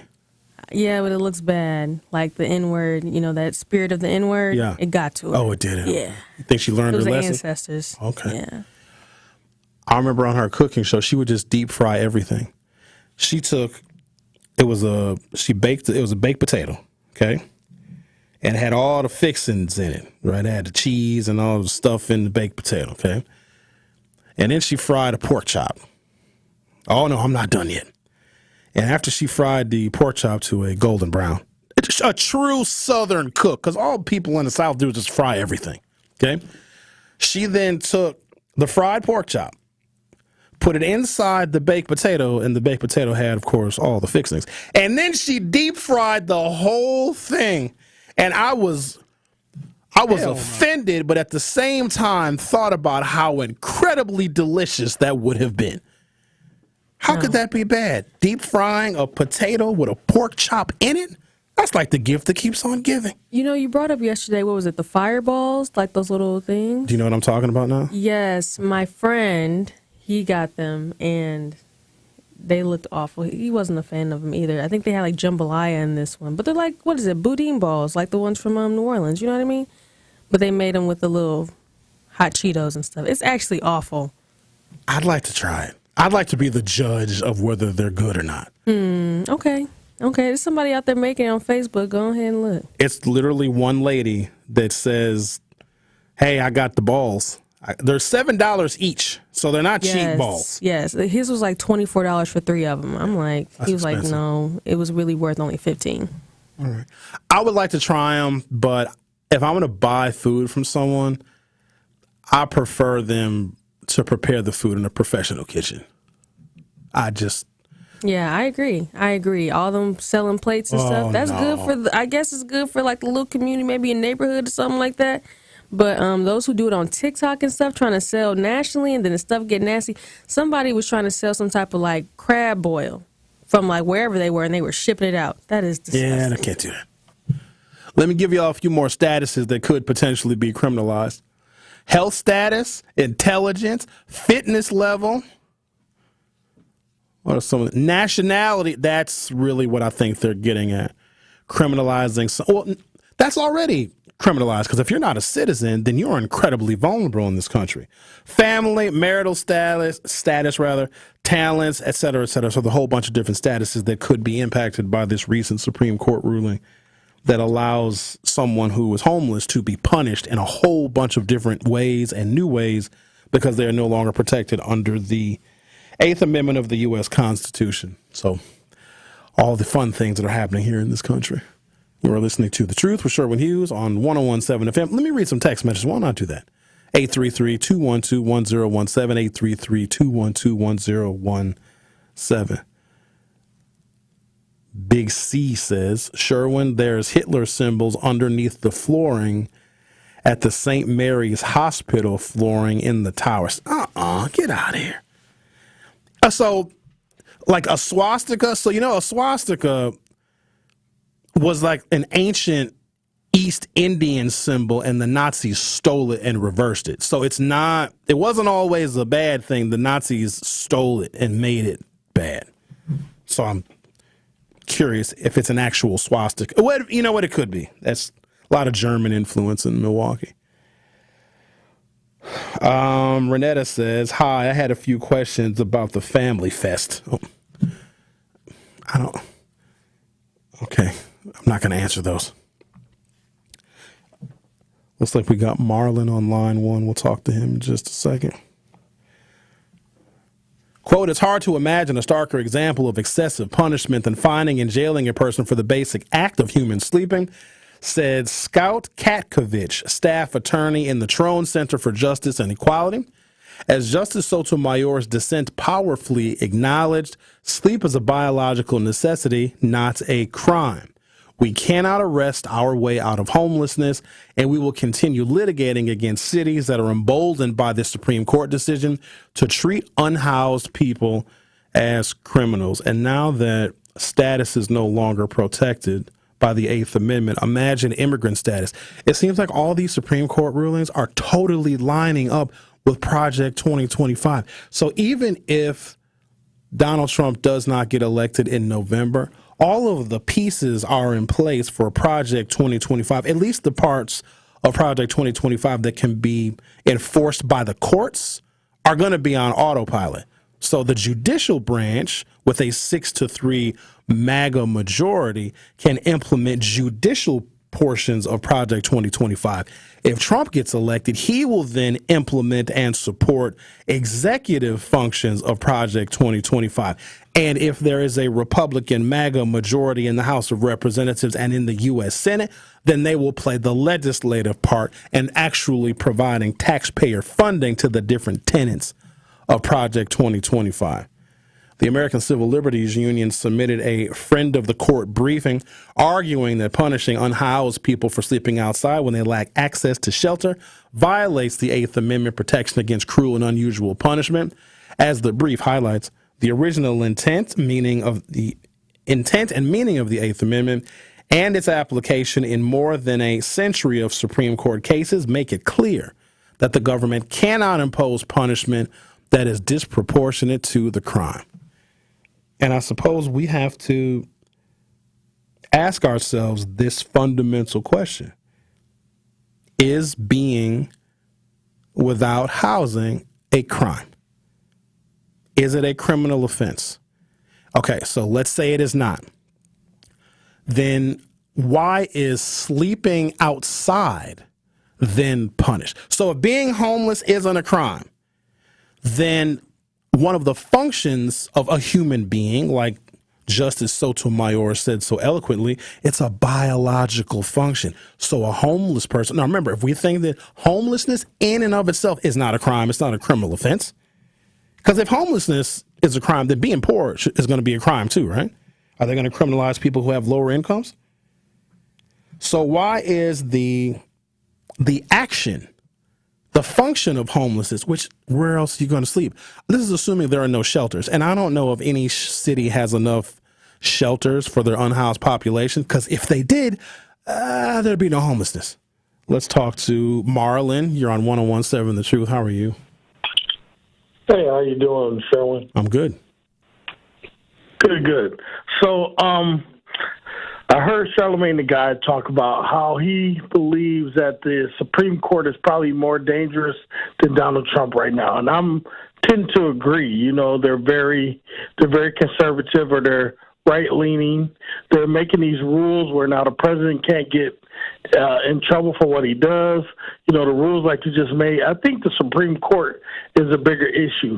Now I hear that Joe Biden is going to do something with the Supreme Court, but I think the Supreme Court is more of a issue and more of a threat to democracy and us as people right now than anything else.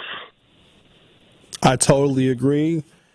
Joe Biden can't do anything, though. He's proposing an idea that justices can no longer serve for life.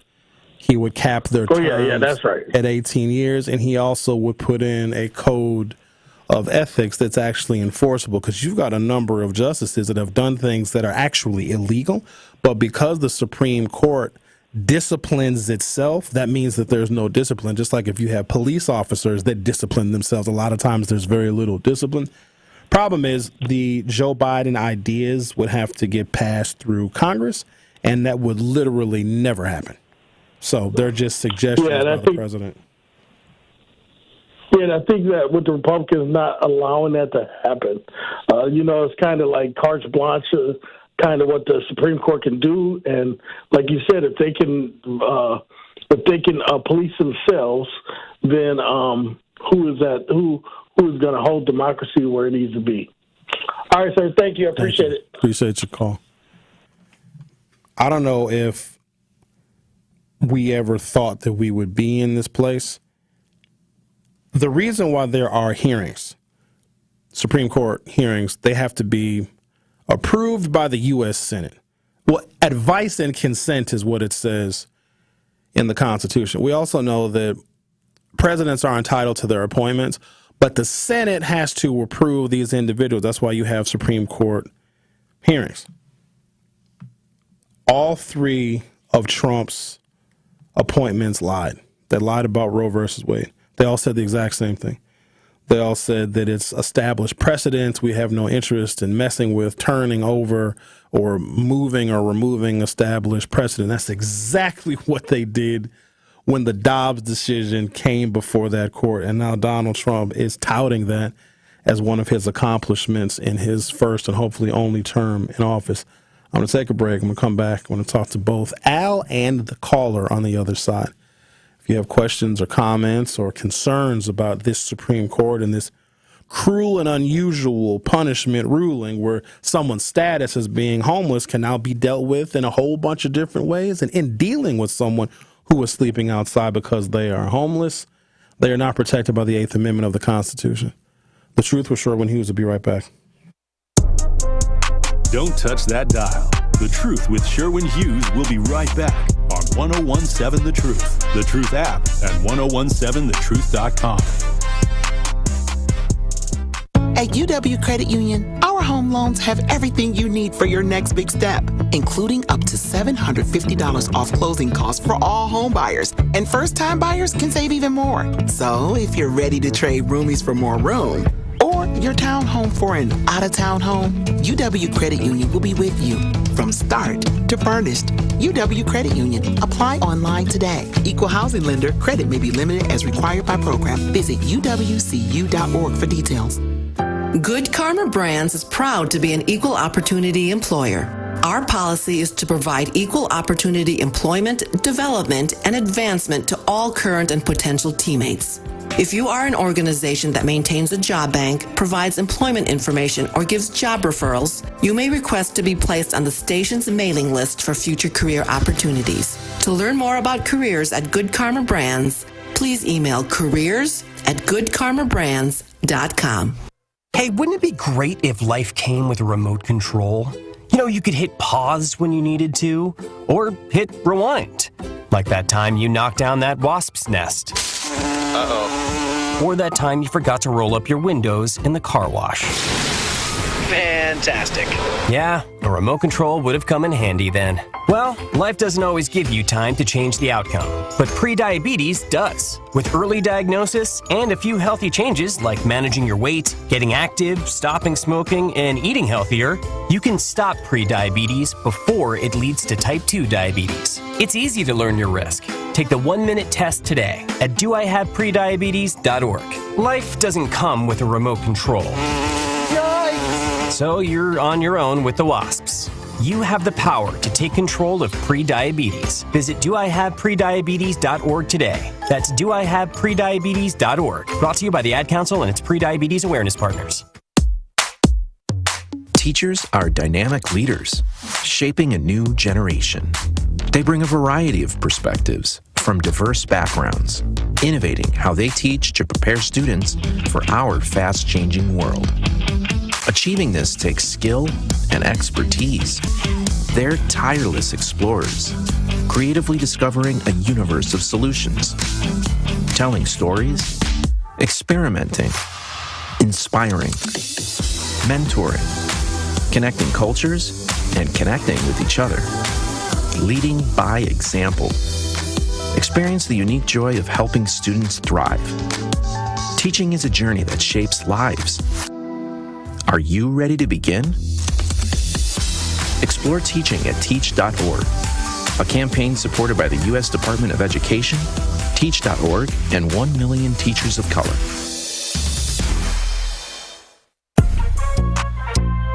This is The Truth with Sherwin Hughes on 1017 The Truth, The Truth app, and 1017thetruth.com.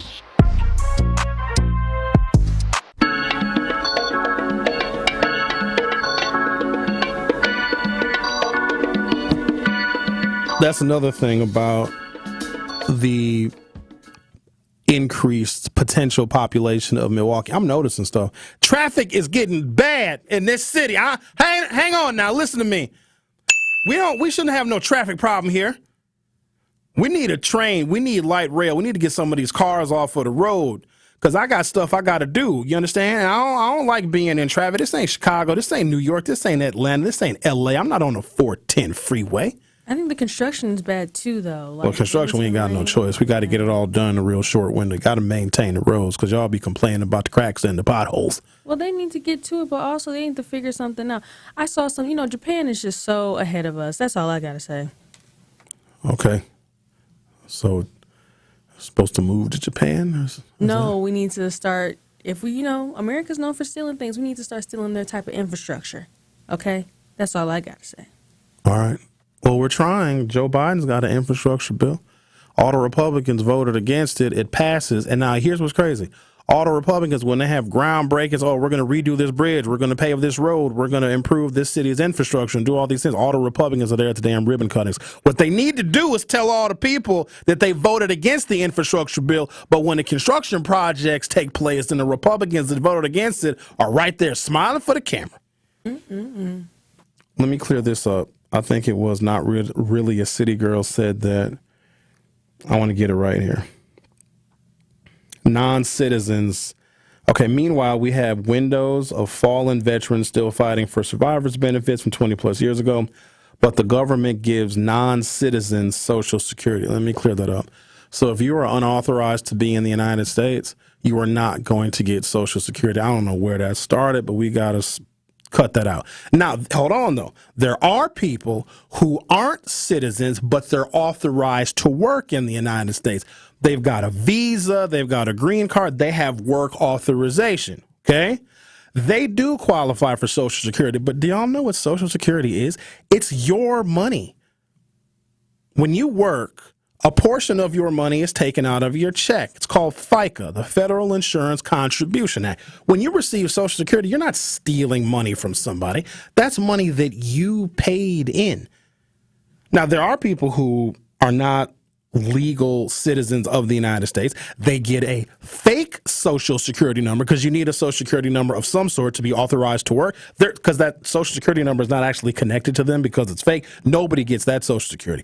But they're still working and paying into the system. They'll just never be able to collect.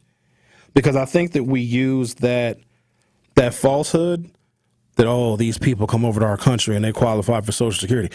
So, first of all, some people are actually authorized to work in the United States because we need them here and we need their skills and we need their labor. If you're authorized to work here, then you should get Social Security because it's your money that is taken out of your check that if you work for 10 years or 40 quarters, you qualify for it. So that let's not other people. That's not very nice. Let's talk to the caller. You're on 1017 The Truth. How are you? I'm excellent, Professor Hughes, on a lovely last couple of days of July, man. The sky is blue, sun is shining. All right. But it doesn't shine upon the people that you're talking about, our fallen veterans that she mentioned. You know, many of the homeless people that you talk about are people who were taught by the United States Army how to survive outdoors. And so I actually have a question first before my comment. With that law that makes sleeping outside criminal, would that include people who decide they want to go and camp out? You know, I was thinking about that, and probably not because you're permitted, right? Like you have to, you can't just go to a campsite. You probably got to pay. You probably got to register. You probably have to get some kind of permission to use the campsite. But I think this is more about people sleeping in urban areas because the city that brought the suit is an urban area. Like you can't stop somebody from sleeping in the woods, right? I don't know how you would criminalize that unless you send a bunch of park rangers out in the woods to try and find people that are sleeping in the trees. But this is more for urban areas. Which we know they would never do. And that, and actually it probably would be hazardous for like a black veteran because that's where the white nationalists do all their training for the, civil war that they think they want to start. But I digress. All right. I really believe that it's just a failure of our government, and this is why, like, a lot of times when people, encourage young people to join the military, even as a honorably discharged veteran. There is abuse of people who defend the rights of everybody in this country, and this is a glaring example of that, and one of the many things that neither of these parties has thoroughly addressed, and that should be discussed at the convention coming up in Chicago. I do not disagree. What are we going to do about all these homeless veterans that many times have mental illness that they wouldn't have had if they didn't swear their lives to defend this country, come back with limbs that are missing, and as a person who, every time I get a chance, I feed them, and sometimes give them clothes that I can no longer wish to wear. You know, it really angers me that they go through some of the things they go through and have such a lack of service and accountability by not only the armed forces, because just like the police union has things that take care of their former police officers that have nothing to do with us, I think the military has that ability, but do we care enough? All valid questions and concerns, the caller. All right, my brother. Have a good day. Hope you get out here and get you some exercise today, man. All right. Well, we'll see. Thank you for your call. Yeah, no, I'll get you some exercise. Not no see. Get you some exercise, man. I'm at work right Savanna? now. Let me finish working, and we'll see about the exercise. You be off at noon, and it's going to start cooling off. Get on out. Thank you. All right. Over here trying to exercise shame me. What if I don't want to get no damn exercise? It's going to be hot out today. Yeah, it's like 89. You know what I mean? Going to be humid, nah? Over here, Sherwin, get some exercise. And I'll go outside to exercise, then I die. Then what y'all going to do from 9 to 12? Never mind. Yeah. I digress. No, you better not say it. I'm trying to see what percentage of the U.S. homeless are actually veterans. I don't even know how that happens. How do we not have housing for people that served in the military? Now, if you're dishonorably discharged, that's different. I know somebody that was dishonorably discharged. I'm going to be honest with y'all. That's worse than a felony. If you have a dishonorable discharge from the military, or if you went AWOL, first of all, you'll go to prison, but it's on your record permanently, and there's no pardon for a dishonorable discharge. Oh, it's bad. It's a whole bunch of stuff you can't do, things you don't qualify for anymore. They don't like when you run away from the military. Like, they hate it a lot. So that might be a portion of it. If somebody maybe has a drug problem, they got caught using dope in the military and they got a dishonorable discharge, or they didn't report for active duty and they went AWOL, I can see how that person could not qualify for jobs and financial assistance and rent assistance like that. I get. But for like veterans that served honorably, like, why don't we have houses for them? You know how much money we spend on the military? Like, the Pentagon is got to be close to $1 trillion a year. It's a lot of money. Damn. But in the defense spending and defense spending bills is money for the VA. So I just don't understand how we're not. Maybe I need to research this more, because there should not be any homeless folks. The number of homeless veterans, 17%. Is that the percentage of homeless who were vets? The percentage of homeless veterans in the United States, approximately 17%. Okay. Let's talk to Al. You're on 101.7 The Truth. How are you? I'm doing good. I know you're talking about the low income housing. Yeah, you don't like that. Everybody. Well, here's my problem. My problem is they always want to condense it and throw it on the north side, as if that's the only thing they see the north side for. So, prime example, you got Cartegena in Flores is low income. You have the old Edison Middle School, which is said to be low income. I believe it's one on one off of Billard by the old post office. I believe it's one on Silver Spring and Longhorn in their residential neighborhood. The last block, that whole block ain't nothing but red doors, Little Weber barbecue grills, low income and garbage. Then you got, what else is there? You got MLK and Locust, which is going to be nothing but low income. And then from 12 in Belite to 24th in Belite, that's going to be nothing but low income. That's going to be like the next Stony Island. And my issue is, when it comes to the inner city, we already got issues with reckless driving, It's going to take 365 days to figure out how to fix that, but only 24 hours for a salary increase.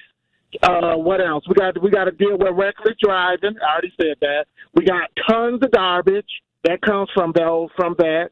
And then we already have a problem with the lack of pride. When it comes to the inner city, we are more than low income, fried chicken, potholes, liquor stores, and multiple churches on every corner. If I'm not mistaken, it was Dante Johnson, the Republican who was on the Tory show, who said, well, hey, we give low income to blacks. And then when you look at the picture where they was like breaking the gravel with the shovel, I think it was Cavalier Johnson, Malele Cox, Crowley, and it's like, why is it when it comes to us as black people, the only thing they feel we is good for is low income? And then they're not looking at, when it comes to low income, it brings down the neighborhood. It lowers the property value. It comes with certain issues. But instead of trying to get this low income, why not try to get some of these jobs that's moving to other states? Like when Malele Cox was standing on TV in her little pantsuit with that other dude trying to sue Kia, why not try to get them to spend that $200 million right here? But it seems like every time it comes to the inner city, it's always dealing with low income. Downtown is going to be beautiful. It's going to be flourishing. Everybody loves downtown, and we already know that was John Northwest's idea, not Cavalier Johnson. He just took it to push it for himself. When it comes to all the other places around Milwaukee, like Shorewood, and I know it's a different tax bracket. It's beautiful. It's all this. But when it comes to the inner city, what we're going to do, we're going to localize the blacks, and we're going to push them right over there. So when they come to the inner city, we got tons of liquor stores and extra fried lemon pepper and potholes and abandoned houses and multiple churches and low income. And it's like, why not try to elevate? And here's the other reason I speak against it. A lot of times when people move in low income, they don't have no plan on moving out because it's cheap rent. And it was a study done that most people who move in low income, they stay there for 7 years. Why not help them get off the system? Why keep them on the system? Because if you get a person to think a certain way, they ain't going to want to do better. Well, I'm only paying 62 cents for rent, so why should I push myself to do better?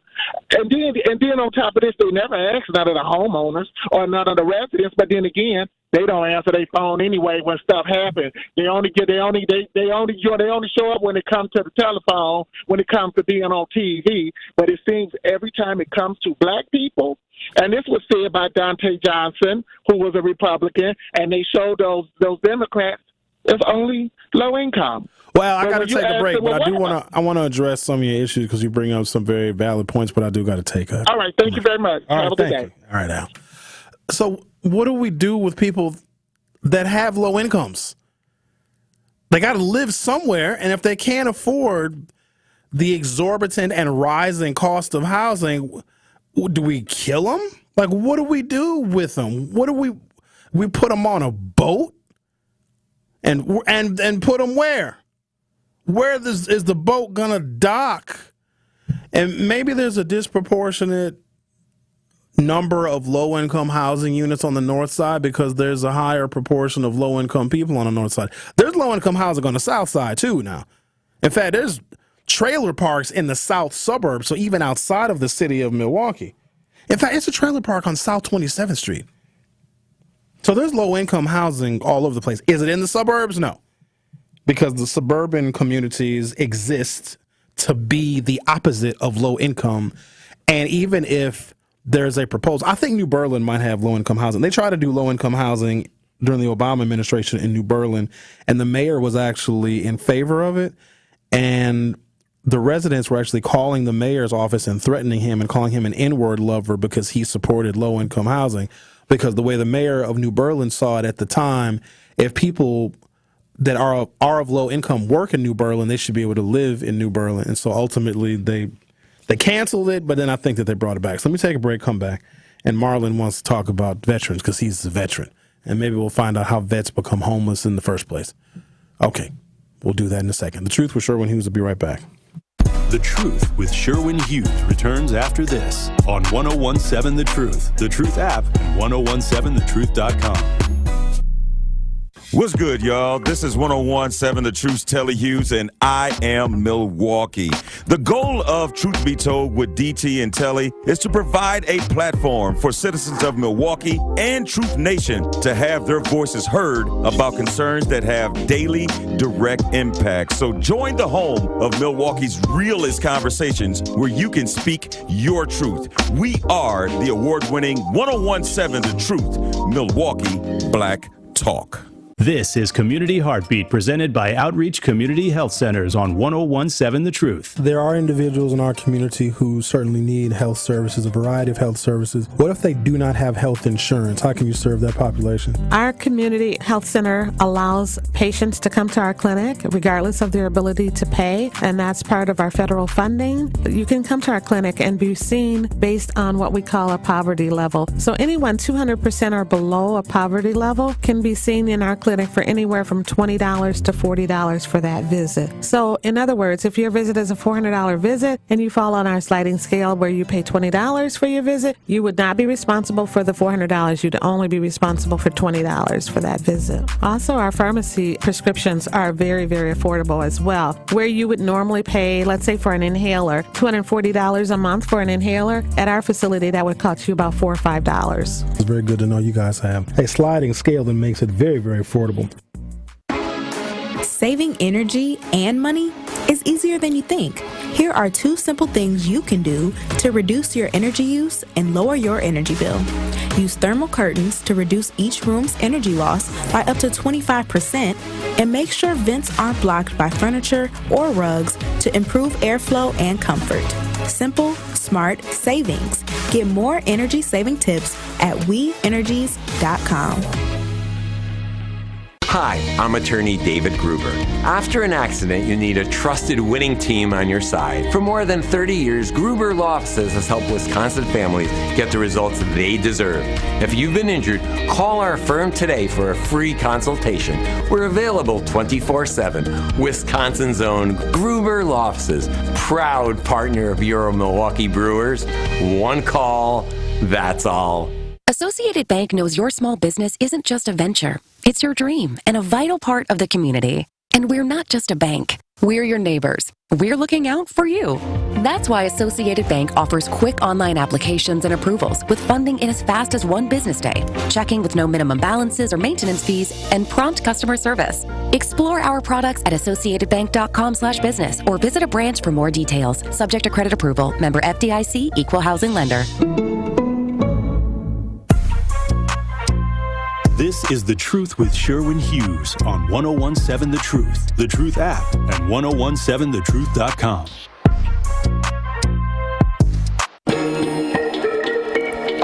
Not Really a City Girl says, I wasn't othering qualified aliens, just making a point that our own people are in need of assistance first, and was responding to your comment about the Nazi who Kennedy made a citizen. So you can get citizenship status if you have a skill.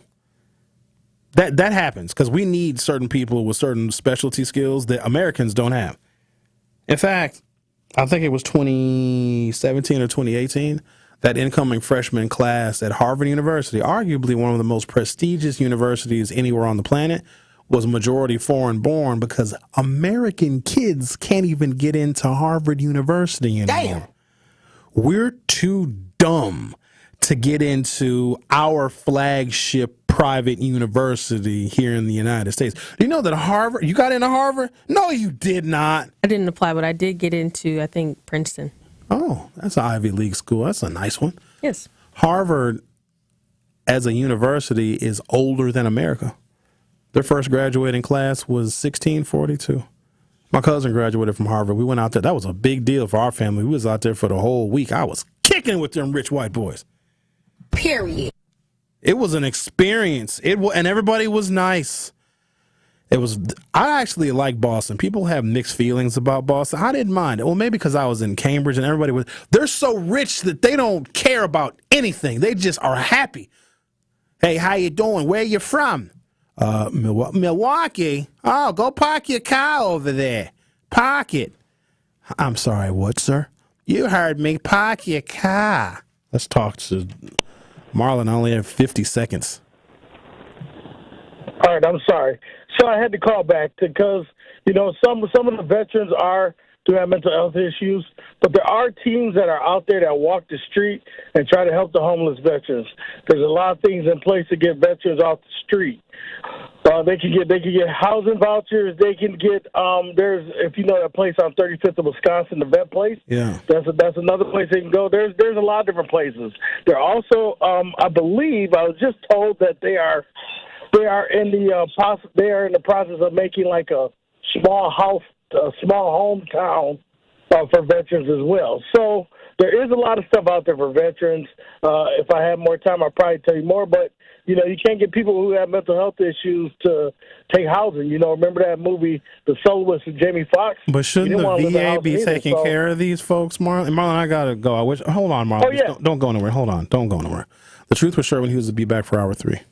For love of the game. There's nothing like being selected to the Olympic team. And love of their country. Championship of that level, gold medal, means more. Tune into Behind the Bucks on the Bucks Plus Audio Network. Inside stories from Buck stars on the agony and triumph of competing to win it all at the Olympics. It's Behind the Bucks, presented by Gallagher, your trusted insurance broker and HR and benefits consultant. Available now on bucks.com/plus, the Bucks app, and streaming wherever you get your podcasts.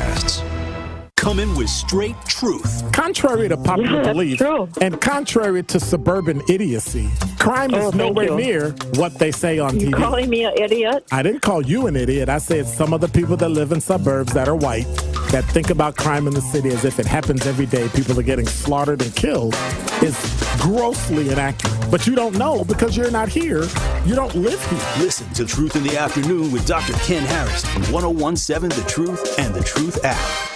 Truth Nation, let us take a second to brag for a moment. There is no other station in the country where you get a front row seat to hear from some of the biggest names in politics, pop culture, and sports. People like President Joe Biden. Black child poverty was cut in half in 2021. We built black wealth, 15 million jobs nationwide, more than 2.5 million for black Americans. Black wealth is up 60% since the pandemic. Former President Donald Trump's son, Eric Trump. Guys, we almost had a former president and very likely future president assassinated on live TV. Like, you know what that would have done for this country? You know what that would have made our country look like? We would look like a banana republic. And Brewers all-star and former National League MVP Christian Yelich. Listen, you already know. Yeah, we got we were just in LA, so we heard our fair share of Kendrick out there in LA. Dodger Stadium has one of the best sound systems in baseball too. Tap into the award-winning and nationally recognized 101.7 The Truth by downloading the Truth app, listening live on 101.7thetruth.com, and streaming us live at 101.7 The Truth on YouTube. Research shows that high-quality teachers have the greatest impact on student success during the school day. By shaping their students, they are shaping the future. Yet while actors have Oscars, musicians have Grammys, and athletes have gold medals, exemplary educators who prepare every profession are just not recognized enough. The Milken Educator Awards set out to change that by surprising outstanding educators across the nation with $25,000 prizes and providing a platform to celebrate, elevate, and activate the profession. Erica Stevens!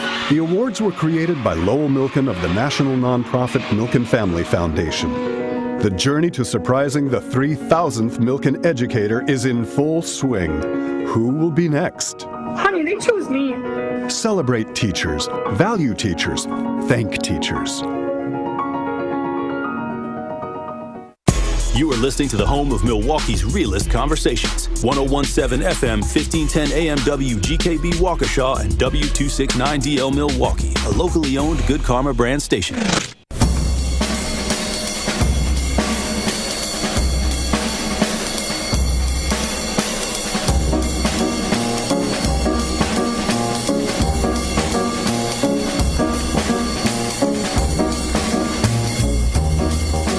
Welcome to Hour 3 of The Truth with Sherwin Hughes. So this brings up another dilemma. If we can criminalize one of the actions that's associated with homelessness, so it's basically turned over to the cities. So you know when they quote unquote overturned Roe versus Wade, they didn't really overturn it. I mean, they removed it from constitutionally protected privacy and they turned it over to the states, and each state can make up their own rules and laws governing a woman's medical privacy. So they didn't really overturn it. They said, hey, states, you do it, the federal government and these courts should not be involved. Well, they're doing the same thing with one of the actions associated with being unhoused. You can criminalize someone who was sleeping in public, and each city gets to determine what that penalty is. So you can arrest somebody, you can fine somebody for the action of sleeping in public, even if they have nowhere else to go and all of the other shelters are full. Now, here's the thing. All cities are not going to do that. Just like all states didn't criminalize or make abortion illegal. And some states went to referendum. In fact, even in red states that went to referendum when it came to Roe versus Wade, it passed. So that states then had the ability and the authority to make it so that women could get abortions. So they're doing the same thing with homelessness. But some information I read yesterday, which if we don't get out ahead of this, this is like a root cause of why we may have so much African-American homelessness right now. 84% of black students in 8th grade lack the ability to do math. 85% are functionally illiterate. In these states, so the U.S. Department of Education came out with these figures. 84% of black students lack proficiency in mathematics. 85% of black students lack proficiency in reading. And then it goes by state. In California, 90% of students cannot do math or read well. California's got one of the highest homeless populations in the country. There probably is a connection. In New York, the numbers are 85% and 82% of black children that are not proficient in reading and math. In Illinois, it's 86 and 85%. Texas, 84 and 89%. Maryland, 86% and 80%. South Carolina is 90% and 87%. So now you may have a reason why a disproportionate number of homeless people are African American, because if children cannot read statistically, most of them never catch up. And if you can't read, I really don't know what kind of job you can have. So if you apply that to where we are right now, and I'm pretty sure the MPS's statistics and their numbers on proficiency in reading and math are probably very similar to some of these other states, there is a crisis going on when it comes to educating black children. But here's the crazy part. We know how to do it. We absolutely, unequivocally, we know how to educate children. We know how to educate people. We can give them vocational training, technical training. There are all sorts of different pedagogies where we can, even a child that's really, really behind, there are ways in which we can get them on and above reading level and math level. There's ways we can do it. But for a number of reasons, we just don't. And so if such individuals exist, maybe they graduated from high school, maybe they didn't. Maybe some graduated from high school and can't even read the damn diploma that they got. We can't just, and I think Al may have alluded to this, like, oh, stop building all the low-income housing and just give these people jobs. You can't hire somebody with no skills, y'all. Do you know that everybody can't get a job because they don't know how to do anything? And that may sound foreign to some of you, but there are legitimately people that are out here that don't have a skill set. They can't type. They don't have any customer service skills. They don't have any technical skill. You can't hire somebody with no skills, because guess what happens when you do hire somebody? And every now and again, someone who is skillless gets an entry-level position. Now, there are some folks that get those entry-level positions and they learn it and they become good at it and they can move their way up the ladder. They can become the manager and the regional manager. And the next thing you know, they're the regional manager of French fries from McDonald's. Look at that.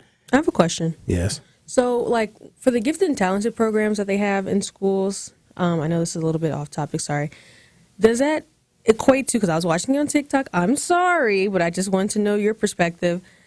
Does that mean, is the gifted and talented program for, like, people who are on the spectrum? No, it's tracking.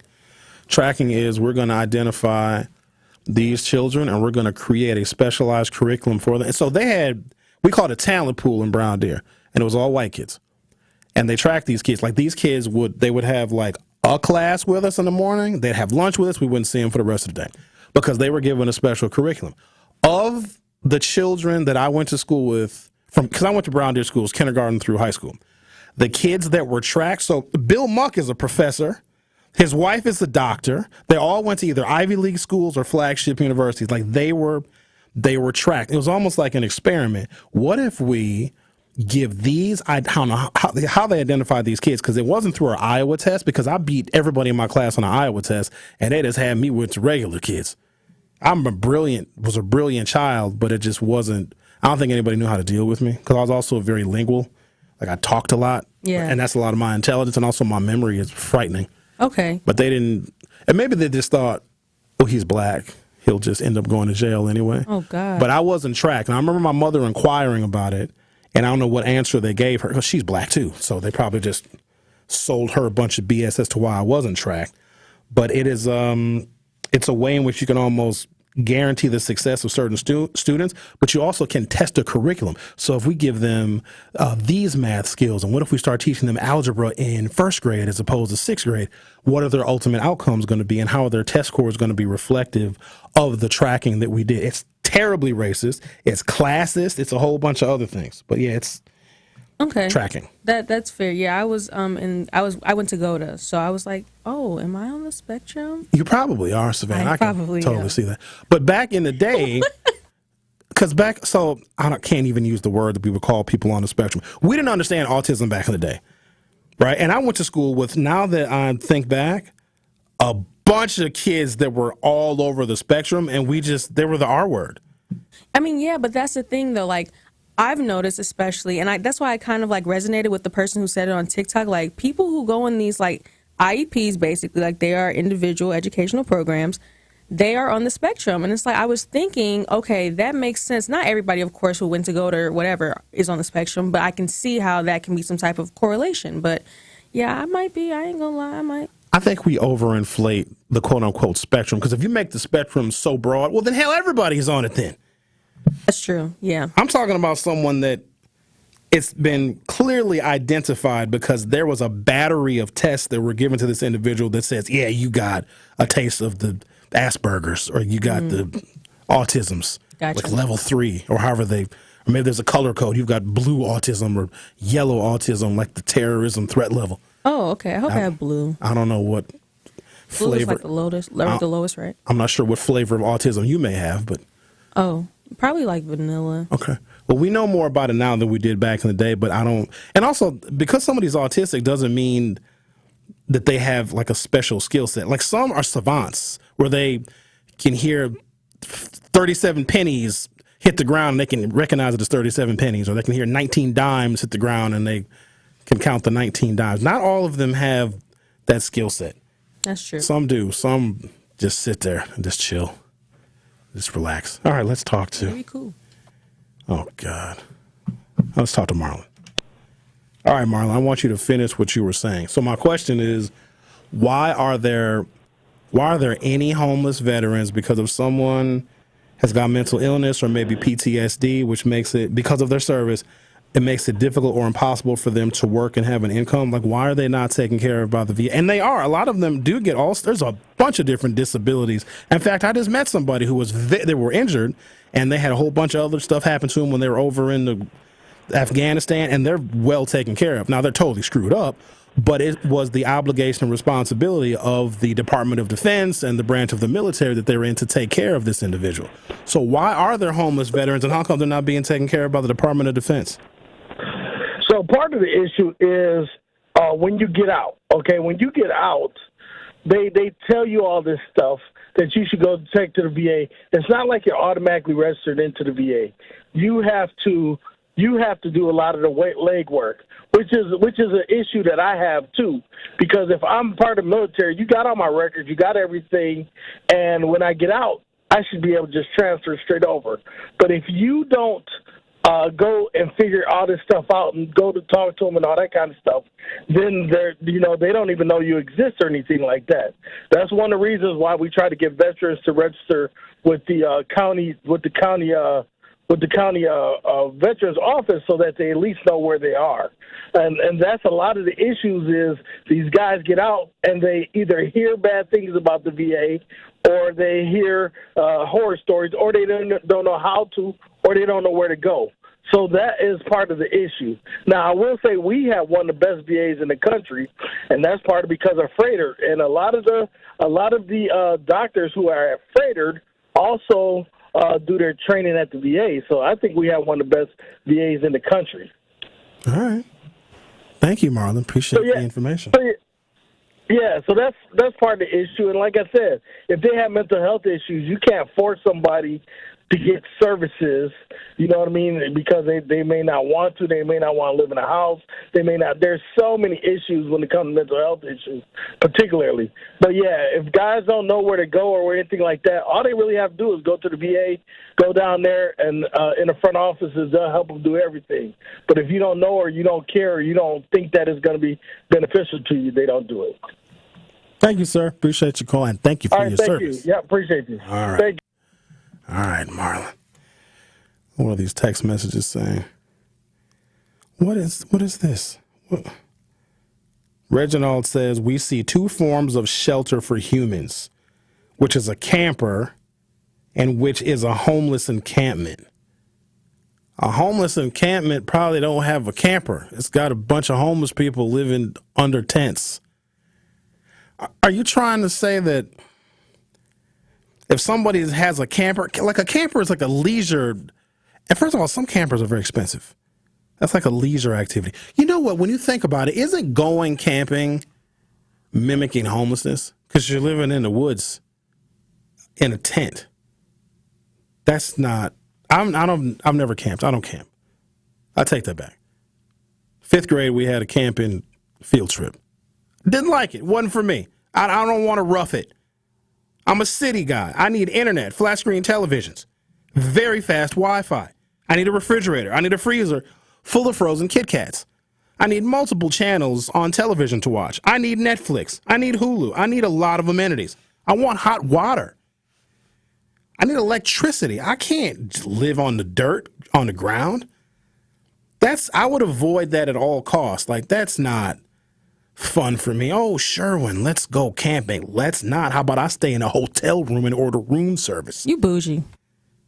Because I don't want to sleep on the dirt? Okay, then I'll be that then.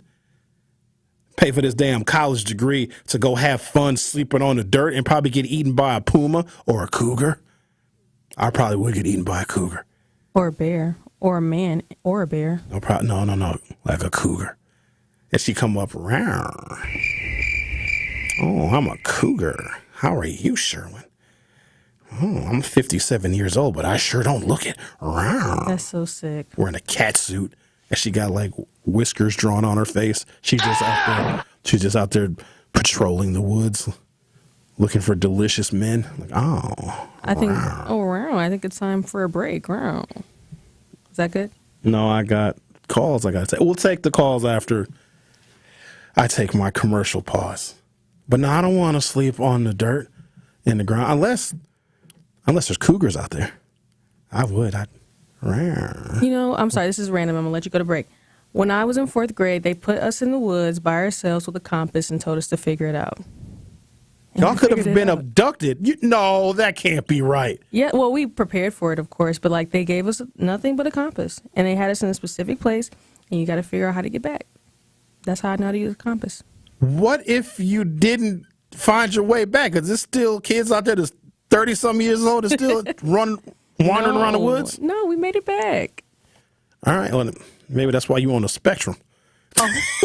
Wandering around in the damn woods as a 4th grader. I saw the Blair Witch Project, which this is the 25th anniversary of that movie.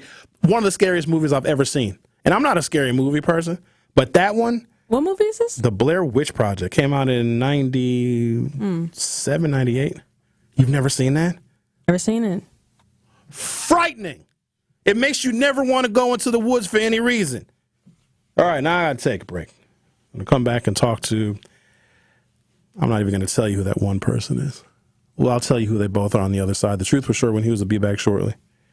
The Truth with Sherwin Hughes returns after this on 1017 The Truth, The Truth app, and 1017thetruth.com. Truth Nation, it's your boy Tory Lowe, and I need to let you know the award-winning Tory Lowe Show can now be streamed live on YouTube. How? Every day from 1 to 4. I am now bringing all the smoke on YouTube every single weekday. I need you to go to YouTube right now and subscribe to 1017 The Truth and check out the award-winning Tory Lowe Show live every afternoon. Milwaukee Black Talk is now streaming live on YouTube. Now that's powerful.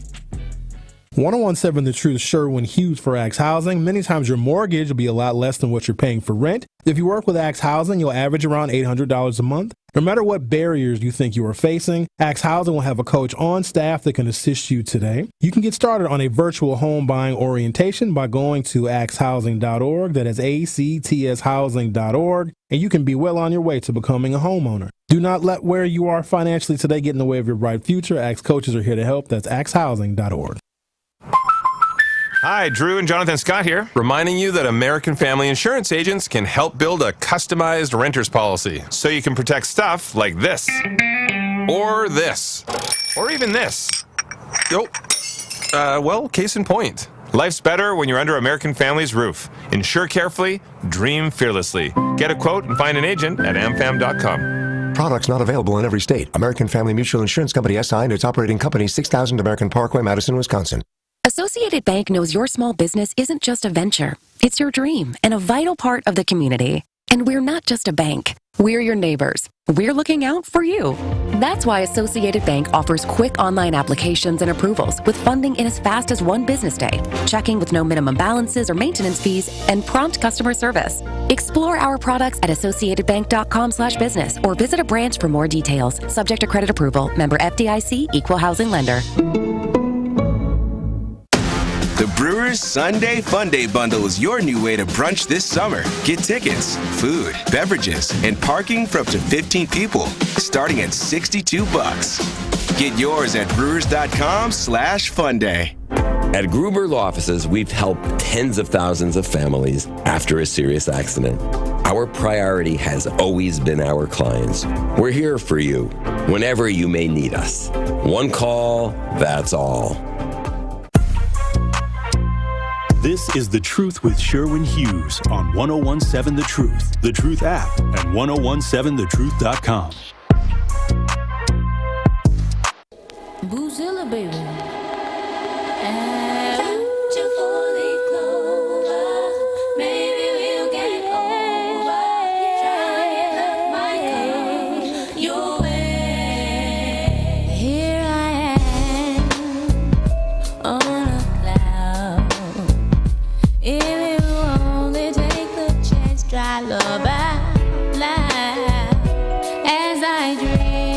All right, welcome back. What are we even discussing here? Like, what do we do with homeless people? What do we do with homeless veterans? We can't build low-income housing because clearly nobody wants it, but we have people that can't make a high income. If you can't make a high income, where are we going to put the people? And everybody's, the illegals coming over here and they're getting all this stuff. Okay, great, but what are we going to do with our people? Like, what do we do with folks that don't have a lot of income? Because we don't really care about those people, as I'm starting to understand. Everybody can't make a lot of money. So what do we do with the people that can? I don't know what this situation is called. I think is it a Section 8 housing voucher? So there are units of housing that have been built, and Tom Baer spearheaded this, and I thought it was a failure, where you will have a really high-end apartment complex. Best example I can give you is right on like 10th and Winnebago, over in the old Pabst Brewery area. So just west of the Fiserv Forum, 10th and Winnebago. So what else is over there? No Studios is over there, the old Pabst Brewery area, you see.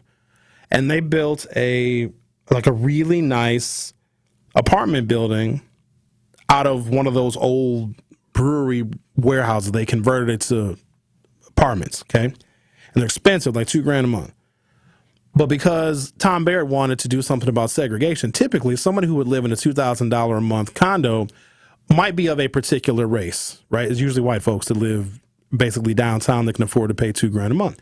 So, and they also use these tax credits. So if you're a developer and if you agree to have a certain percentage of your units in your very high-end apartment building be available for low-income people that qualify for Section 8 vouchers, they'll give you a whole bunch of money to offset the cost of building this apartment complex. Are you guys familiar with this? Like, hope I'm not speaking French here to you guys. Hope you understand what I'm talking about. Thank you.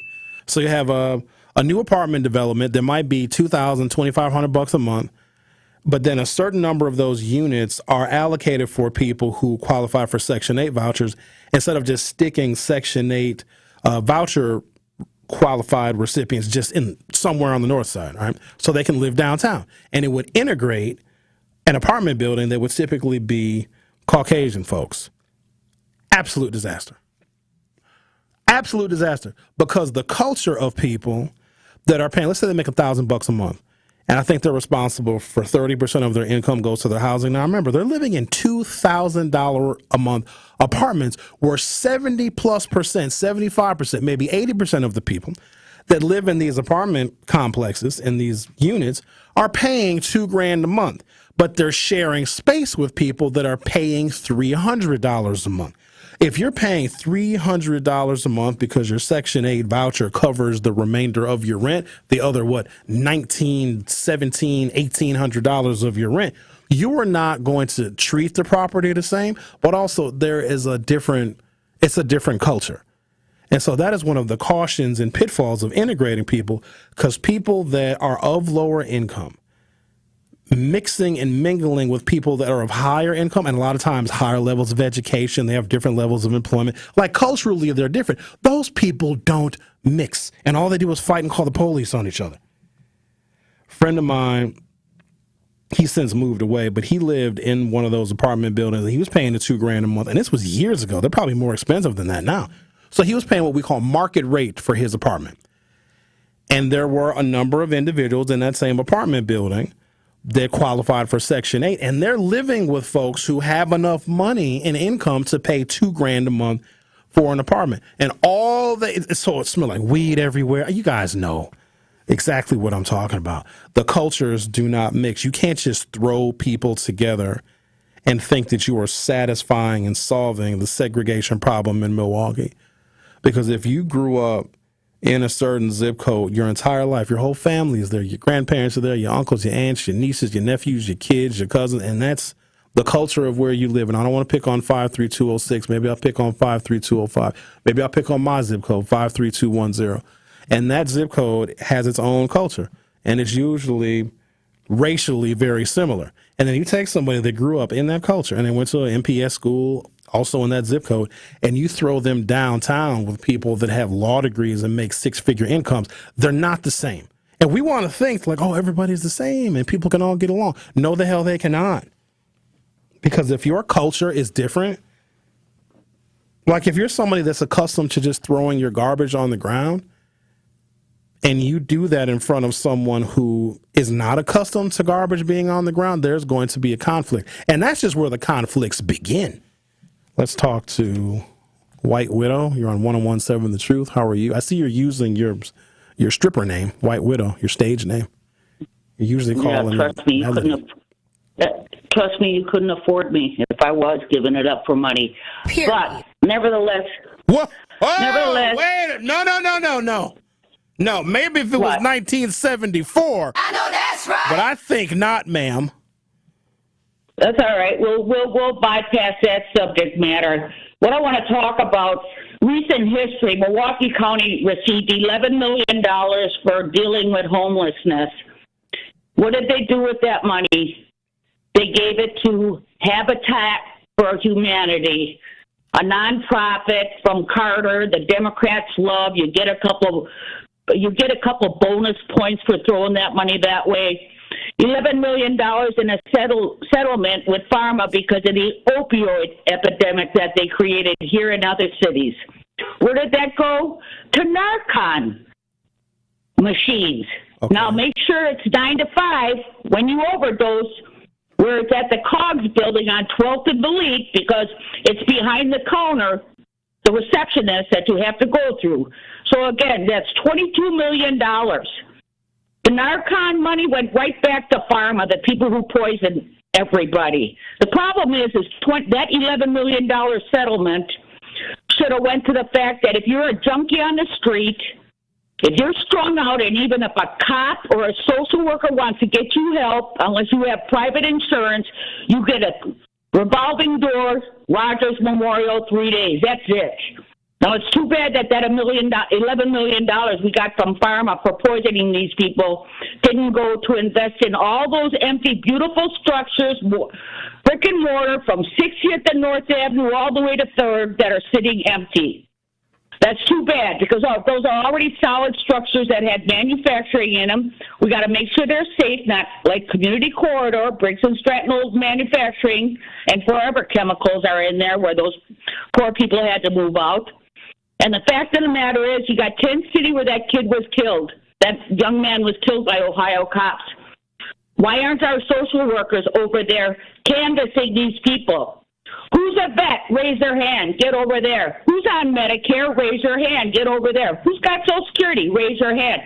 No, all they're doing. Hey, maybe you should help the homeless population and the people that are addicted to drugs. You sound like you have a lot of passion for this kind of work, except for the fact that you hate Democrats. In fact, I think you're the only person I've ever heard speak negatively about Habitat for Humanity, which is interesting. Another thing, $11 million to deal with the crisis of homelessness in this city is a drop in the well. That's not nearly enough money to satisfy the problem. Can we kind of wrap up your comments, because I got somebody else on hold?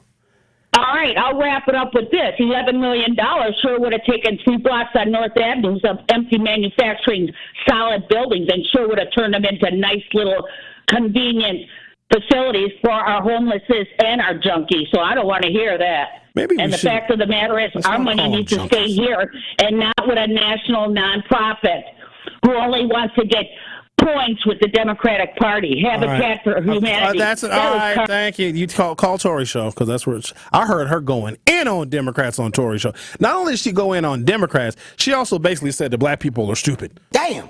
And they just let her go. They just let her.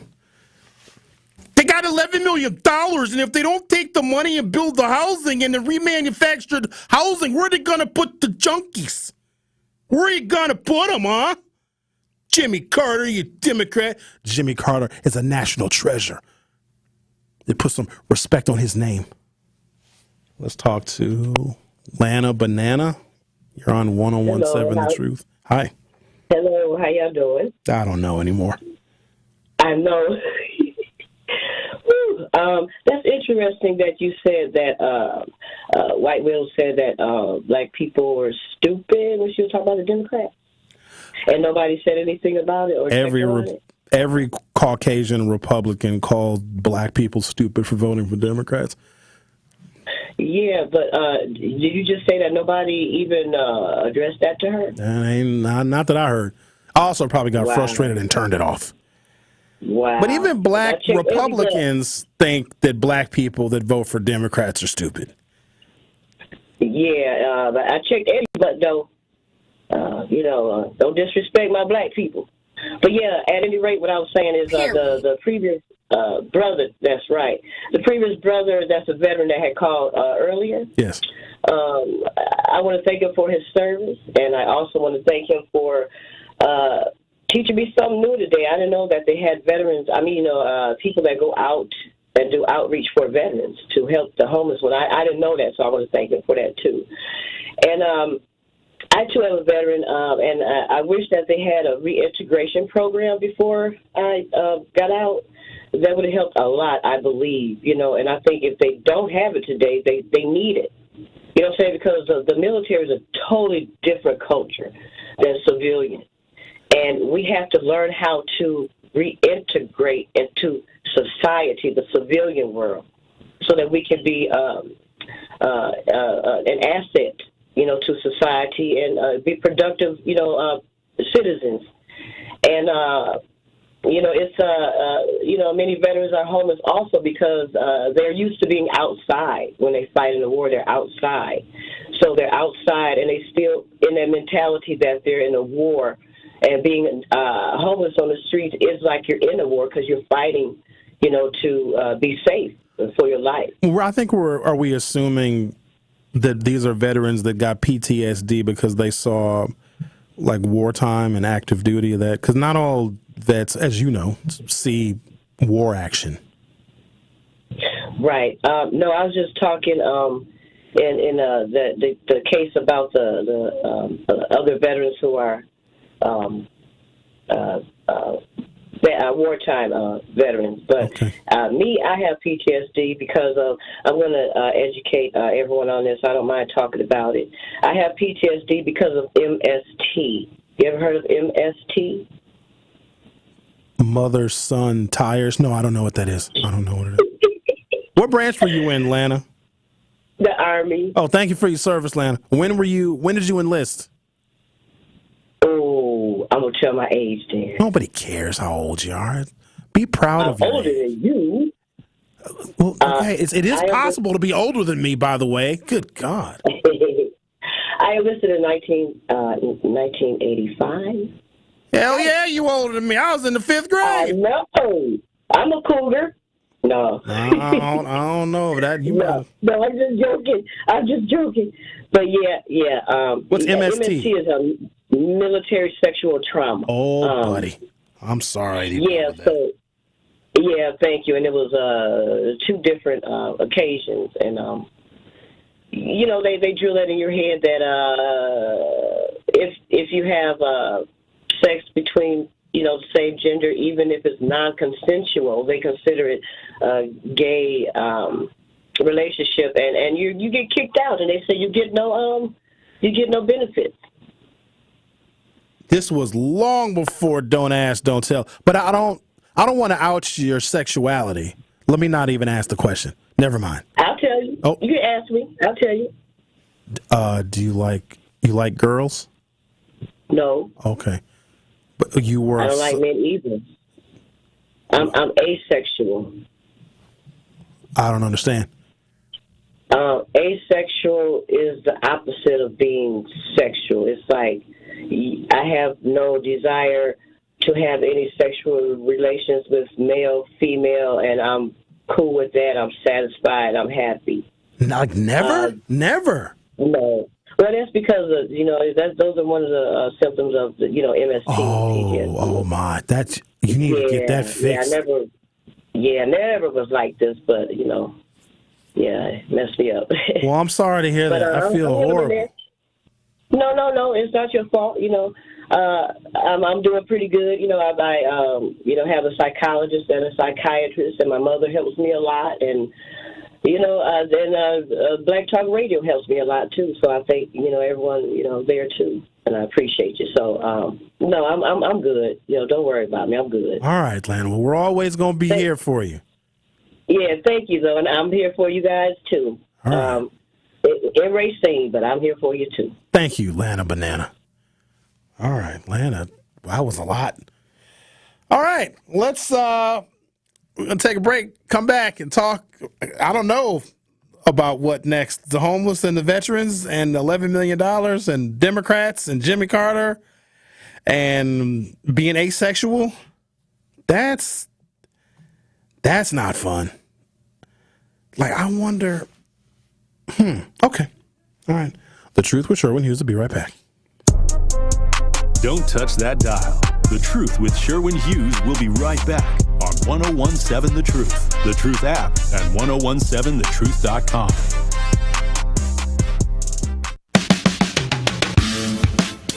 It's time for Truth Takes, a thought-provoking commentary on the new 1017 The Truth. Here is Denise Thomas with her truth. Truth Nation, there has been an ongoing debate in terms of what work ethic means, and primarily across generations. You hear phrases like, this new generation doesn't know the meaning of work. They're entitled. And the younger generation saying things like, the older people, they work way too hard and not smart enough. All perspectives have some extension of validity. I want to share with you something that I heard last weekend that really resonated with me as it relates to work ethic. And the quote was, a lot of people want to learn how to play the guitar, but they don't want to take the lessons. And so, Truth Nation, as we continue to have ongoing conversations about the meaning of work and work ethic, I want to ask each of us to consider what work means to us And in terms of what we are looking to gain from whatever aspect of work that we deliver every day, is it equal to what we want to gain? In other words, are you putting in the work that's not just short game or 60 seconds or less, but the work that is going to create a long impact on whatever return on the investment looks like for you? Let's start having more conversations about the meaning of work, making sure that we're aligned on what that looks and feels like, and ultimately not giving up on doing the work, because goodness knows we got a lot of work to do.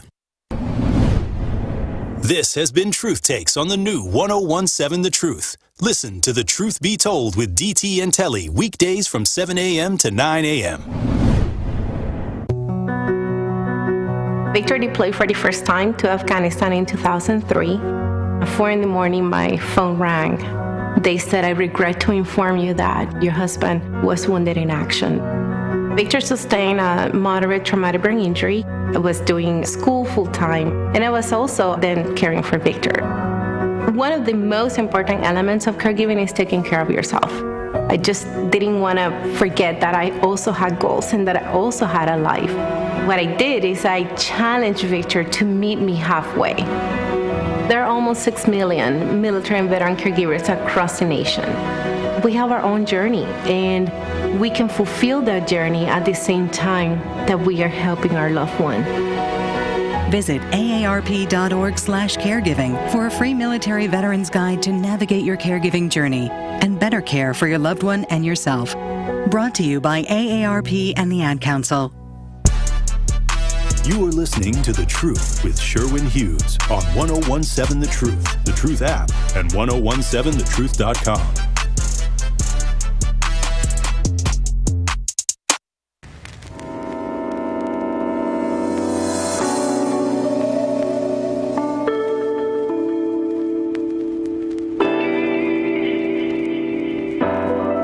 Welcome back. Let's talk to a professor of psychology, if I'm not mistaken. Ethan, how are you? I'm doing good. How are you? I'm doing well. So I appreciate you wanting to give your thoughts and comments from a professional perspective about when people from very different backgrounds, race, income, education, when they mix, as we were just saying a moment ago, you and I, there certainly is conflict, right? There's automatically, when you're mixing two cultures, there's actually increases in prejudice, there's increases in discrimination, there's increases in negative feelings towards people who are different from you. That's entirely common. When we talk about things like acculturation, which is bringing two cultures together, that's the first thing that happens, and it can last for 5 to even 10 years. But to see that conflict reduce, you actually have to have sustained exposure to other people. But while there is that sustained exposure, one group, especially a group that is traditionally oppressed, may suffer disproportionately. An example may be in these apartment buildings that I'm referring to, where you have people that are paying market rate $2,000 a month, sharing space with people that are paying $300 a month, totally different backgrounds, level of education, etc. One group is going to call the police on another group, and the other group is more likely to get evicted. So it can be very, very painful working through some of those cultural differences, and it is likely to impact the group on the lower rung, certainly more than it impacts the group that actually has power and status. 100%. And in that scenario that you were describing, that's like that's a pressure cooker for those types of conflicts to arise, because, like you said, you're talking about people who can afford a $2,000 condo and people who are not in any situation to afford that. Not only that, but, like you were saying, are being affected by multiple systems of oppression and racism. And so those are two very different groups. So not only when you have different groups, you have conflict. If you have bigger differences between those groups, that conflict's going to be bigger, and it's going to take longer to dissolve. So what you need to do is you need to find a place in which you can minimize those big differences and try and get cultures that are more able to connect on something. There needs to be some level of common ground, but just like you were saying, there needs to be support from authority, support from government for that sort of blending and meeting on a middle ground to actually occur. If you don't have that support, and you certainly do not in Milwaukee with all this segregation, the historic segregation, you do not have that support, it can be difficult no matter how good your intentions are. I agree. And the other thing is there are places in Milwaukee where the city can come together and have little to no conflict when it comes to the diversity. And one of the things, they have this monthly event called the Night Market. There's actually a couple of different restaurants around the city where different cultures and races can come together. I don't think we have enough of those places, but there certainly are a few. But the other thing, though, is it takes a desire on both parties to want to iron out their differences and try and find some common ground. I think that is rare as well. People that, hey, I'm different, you're from a different background. Let's explore where our common ground is. And a lot of folks, unfortunately, don't try to explore common ground that they have with someone who they identify as culturally different. Oh, and it's difficult, too, with housing. We were talking about people, and there are callers talking about, well, this group is getting handouts, or this group is getting this help when this other group really needs it. Those types of feelings, what it's essentially doing is a form of scapegoating, right? Different government and systematic oppressions and things that are keeping people from making good levels of income. People don't have a means to directly retaliate against those systems. And instead, they scapegoat and they look for groups, often minority groups, and oftentimes groups that are similar to themselves. You'll see minority conflict arise because of this. They'll find those groups, scapegoat those groups for things like, well, these immigrants or individuals who are coming into the U.S. seeking asylum, perhaps illegally, those individuals are getting stuff that we aren't getting and we need to help. That only breeds further conflict, and what it does is it directs the conflict away from the actual source, and that scapegoating is extra detrimental towards building common ground between cultural. Thank you, Ethan. That was very insightful. We appreciate your call. No problem. Thanks, Sherwin. All right, then, Ethan. He ran it down, didn't he? Yeah, I just don't know how you get, because, that's the history of the black and white people in this country. I don't think that we want to live around each other because there's cultural differences. I live in a black neighborhood. Now, it's getting more diverse. My neighborhood is getting gentrified, and I thought that my neighborhood would be the last one to get gentrified. But I think it's because I'm in such close proximity to the suburb of Wauwatosa, and the housing prices in Wauwatosa are insane. And part of it is because they have money to, those housing prices and those higher property tax levels are funding the Wauwatosa School District, but I live just east of the Wauwatosa-Milwaukee border. And the houses look exactly the same. Like the architecture is the same, square footage is the same, style of the house is the same, but my house is probably $120,000 cheaper on my street as opposed to if it was 6 or 7 blocks to the west. And so there are some people who want the architecture, want the old style houses built in the 1920s, but want to pay $120,000 less. And so now they're moving into my neighborhood. And I talked about this on a previous show. When neighborhoods integrate, and when I say they integrate, it's like a forced integration when black neighborhoods get gentrified, because we may live in what is prime real estate. Sometimes our neighborhoods are very close to downtown. They're very close to freeways. There's access points to our neighborhoods that living in the suburbs just don't offer.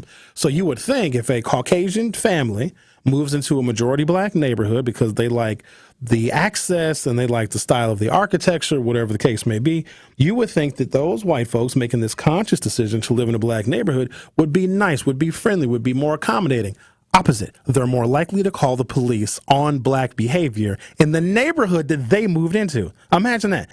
Being white and moving into a black neighborhood, you know what you're getting, okay? And then seeing our actions and our behaviors, because there's a freedom that I have in my neighborhood. And plus, I've been in my house for 20 years. They all know me. Oh, that's just Sherwin. And I'm cool with my neighbors because I don't want any conflict with them because I'm not going anywhere, and neither are they. I bought that house when I was in my 20s. It was a bachelor pad. And if I'm going to have friends over, I'm very clear with my neighbors. I'm like, hey, y'all, I'm going to have some friends over. We're going to try to keep it down. But if there's a problem with something going on, here, text me or call me. Do not call the police. Okay, Mr. Sherwin. All right. Is you going to be barbecuing by chance? I am. Why don't you bring us a plate and then y'all can just kick it all night? All right. So I have that kind of rapport. Now, with the folks that moved in across the street, I don't know if I have that kind of rapport with them. Well, we would appreciate it if you go to bed, because we go to bed at 9:30 and our cats need to get some sleep, so you can't be all loud and play your hip-hop music. Yeah, it's a lack of community, I think, when gentrification happens. And also, it's just a lack of awareness of culture. And honestly, it's just their colonizer spirit. It's just deep down in them. They just can't help themselves. So that's they'll move in and be the minority on the block, but think that they have more rights and more authority than people that have been living in that neighborhood for a long time. Does that not sound like every exhibition that we've known? It does. Shockingly similar. All right, come on, let's do our thing here, Savanna. One call, that's all. Now's your chance to be one of our last one call, that's all giveaway contest entrants, because tomorrow on Dr. Ken's show, we're giving away the $5,000. So you got to get in right now. We'll take caller number 5. If you're caller number 5 at 833-212-1017, you will be entered to win $5,000 courtesy of Gruber Law Offices, and that drawing is tomorrow on The Truth with Dr. Ken. Nope, that's not what the show is called. The Truth in the Afternoon. What's the man's show called? The Dr. Ken Show? Truth in the Afternoon with Dr. Ken Harris. Okay. Tomorrow on Ken's show, we're giving away the $5,000. So you need to call right now and be call number 5 right now so you can be entered to win the $5,000. 833-212-1017. Remember, if you or a loved one has been injured in an accident, call Gruber Law Offices. All you got to do is call them once. And then apparently they'll answer the phone like on 2 rings or whatever, and then they'll get you the help that you need. The Truth with Sherwin Hughes will be right back. The Truth with Sherwin Hughes returns after this on 1017 The Truth, The Truth app, and 1017thetruth.com. Hey, Truth Nation, we've been entering fans into the Gruber Law Office's 5K giveaway, and this Wednesday we finally pick our next one call, that's all $5,000 giveaway winner. Be sure to tune in to Truth in the Afternoon with me this Wednesday so you don't miss your call, because if you do, we will go down to the next caller until we find our $5,000 winner. So again, that's the big Gruber 5K giveaway this Wednesday on Truth in the Afternoon with me, Dr. Ken Harris, on the award-winning 1017 The Truth. This is Community Heartbeat, presented by Outreach Community Health Centers on 1017 The Truth. So we do have a drug take-back box at Outreach Community Health Centers. So if people have medications at their home that they want to get rid of, they could bring it to our pharmacy and we'll dispose of it for them. Anything that's not being used, anything that's kind of out of date, even antibiotics, any other medications, definitely it's better to safely dispose of it, and definitely don't flush it down the toilet, because that puts it back into our drinking water supply. So why is that a bad thing, Annie? Why do we not want to flush our medication? Yeah, so it contaminates our drinking water. It contaminates our waterways, so our rivers and lakes don't benefit from all of those medications entering into the water supply. And we don't also enter. We have great drinking water in the city of Milwaukee, but they can only filter out so many of the pharmaceuticals. So as much as we can to reduce the pharmaceutical supply in our drinking water, we'll all be better off. Fred, why choose Erie Insurance? The passion that we put around your personal development and your growth. We pay for you to go to college. Wait. What? Yes, we will help pay for you to go to college. So you get your foot in the door with us, we will help advance your career. Okay. We will help you get the designations, like I mentioned. It's even easier now. I'm doing it from the outset with our diverse communities to help them get these designations and licenses before you even show up inside the doors of Erie Insurance. Visit erieinsurance.com for more information. Associated Bank knows your small business isn't just a venture. It's your dream and a vital part of the community. And we're not just a bank. We're your neighbors. We're looking out for you. That's why Associated Bank offers quick online applications and approvals with funding in as fast as 1 business day, checking with no minimum balances or maintenance fees, and prompt customer service. Explore our products at associatedbank.com/business or visit a branch for more details. Subject to credit approval. Member FDIC, Equal Housing Lender. Brewers 5 5-County Fridays are now Wisconsin First Fridays. All Wisconsin residents get half off Brewers tickets at the first Friday home game of each month. Check out the schedule and get yours at brewers.com/Wisconsin Fridays. After a serious accident, you'll need a winning team to protect your rights. Trust Wisconsin's own Gruber Law Offices, proud partner of your Milwaukee Brewers. One call, that's all. This is The Truth with Sherwin Hughes on 1017 The Truth, The Truth app, and 1017thetruth.com.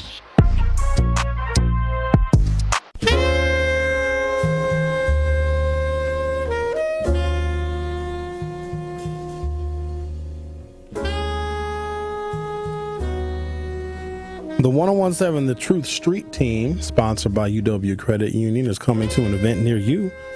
Join the Truth Street Team on Wednesday from 5 until 8 p.m. at the Washington Park Wednesday, enjoying the Latin vibes they are bringing. And don't forget to catch us at the Black Arts Fest MKE this Saturday from noon until 5 p.m., enjoying all the creative black art that Milwaukee has and will be creating.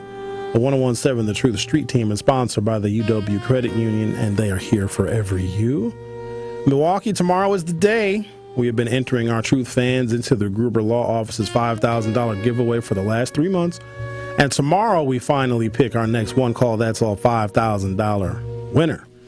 Be sure to tune in to The Truth in the Afternoon with Dr. Ken Harris between 4 and 6 p.m. so you don't miss your call, because if you do, Dr. Ken is just going to go on to the next person. Again, the big Gruber $5,000 giveaway tomorrow on Truth in the Afternoon with Dr. Ken Harris on 1017 The Truth. And Truth Family Fest is back. Our second annual event, Saturday, August 17th at Riverside High School from 10 a.m. until 2 p.m. We're bringing our entire community together for a family festival that will have something for everyone. There will be live music, delicious food, and we'll be giving away backpack, school supplies, and so much more. Mark your calendars for this exciting event and come on out and enjoy the food and music fun at our second annual Truth Family Fest, Saturday, August 17th. Truth Family Fest, presented by Associated Bank and sponsored by MPS, Gruber Law Offices, Erie Insurance, American Family Insurance, Outreach Community Health Centers, and the Greater Milwaukee Urban League. So come to the Truth Family Fest and party. All right, let's talk to Miss Rose. You're on 1017 The Truth. How are you? Oh, fine, dear. Excuse me. What I'd like to know is, I've been hearing all my life about Social Security that there are entities that are borrowing or taking money out of the funds. And if they're taking money out, are they replacing them and who they are? Because many times an entity that might have a government name on it, many times is controlled by a private entity.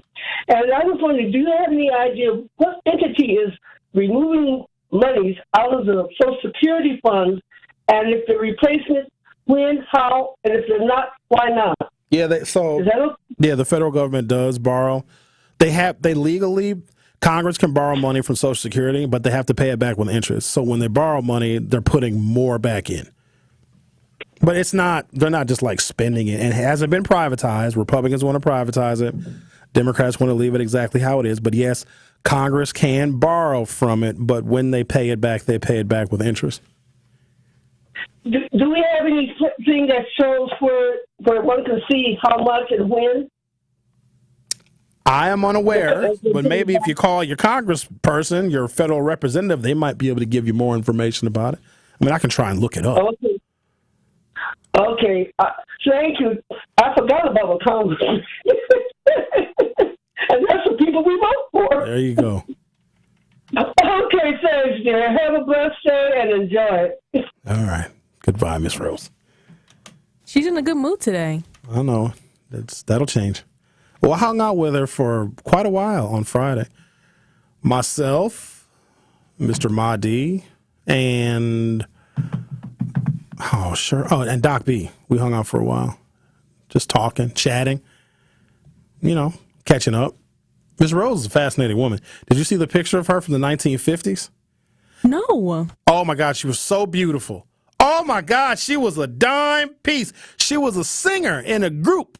Stop. Yeah. She passed around a picture of her a long time ago. Aw. Savanna, fix the phone. I don't like when you do that to the phone. Oh, sorry. How do you even do that? Is there a special button you have over there? Oh, just producer things, you know. But wow, and she See there, that's why I blocked it. I'll answer it. Here, I'll answer it. Hello? What'd you do? I was going to answer the phone. I only got a minute left. Unless that's somebody. For the contest, yeah. All right, we already have our call number 5. Who was caller number 5? Do you have the person's name? All right, what have we figured out today? Homelessness is not a crime, and we need to have low-income housing, and the housing prices in Milwaukee are going to go up, and there's a disproportionate number of African Americans and veterans that are homeless, and the Supreme Court has ruled in a 6-3 decision on ideological lines that punishing someone for being homeless is a legitimate function of local law enforcement and local authorities. That's what we learned today. We learned quite a bit. And we learned about how mixing cultures is a lot easier said than done, because if people have different backgrounds, I mean, that's the story of race relations in this country. Jim Crow was an example of that. Black people and white people didn't want to live next door to each other. Well, it's not that black people wanted to live in the proximity of the white people. It's just the white people had the best amenities and the best resources and the best schools and the best investments in neighborhoods and communities, and black people were getting less. And so we want to be where the investments are, because that is more beneficial to us and our families, our futures, et cetera, et cetera. So it has never really been about people just living next to each other. People want to live in places and in neighborhoods that are clean, that are comfortable, that are safe, that have good schools, and that have good public services. Unfortunately, for too long, those aforementioned amenities have been in Caucasian communities, and black communities have been left behind. Thank you for listening. Have a great day. I'll see you next time. Truth Nation, it's Telly Hughes from Truth Be Told with Denise Thomas and Telly Hughes, and I have to let you know that the best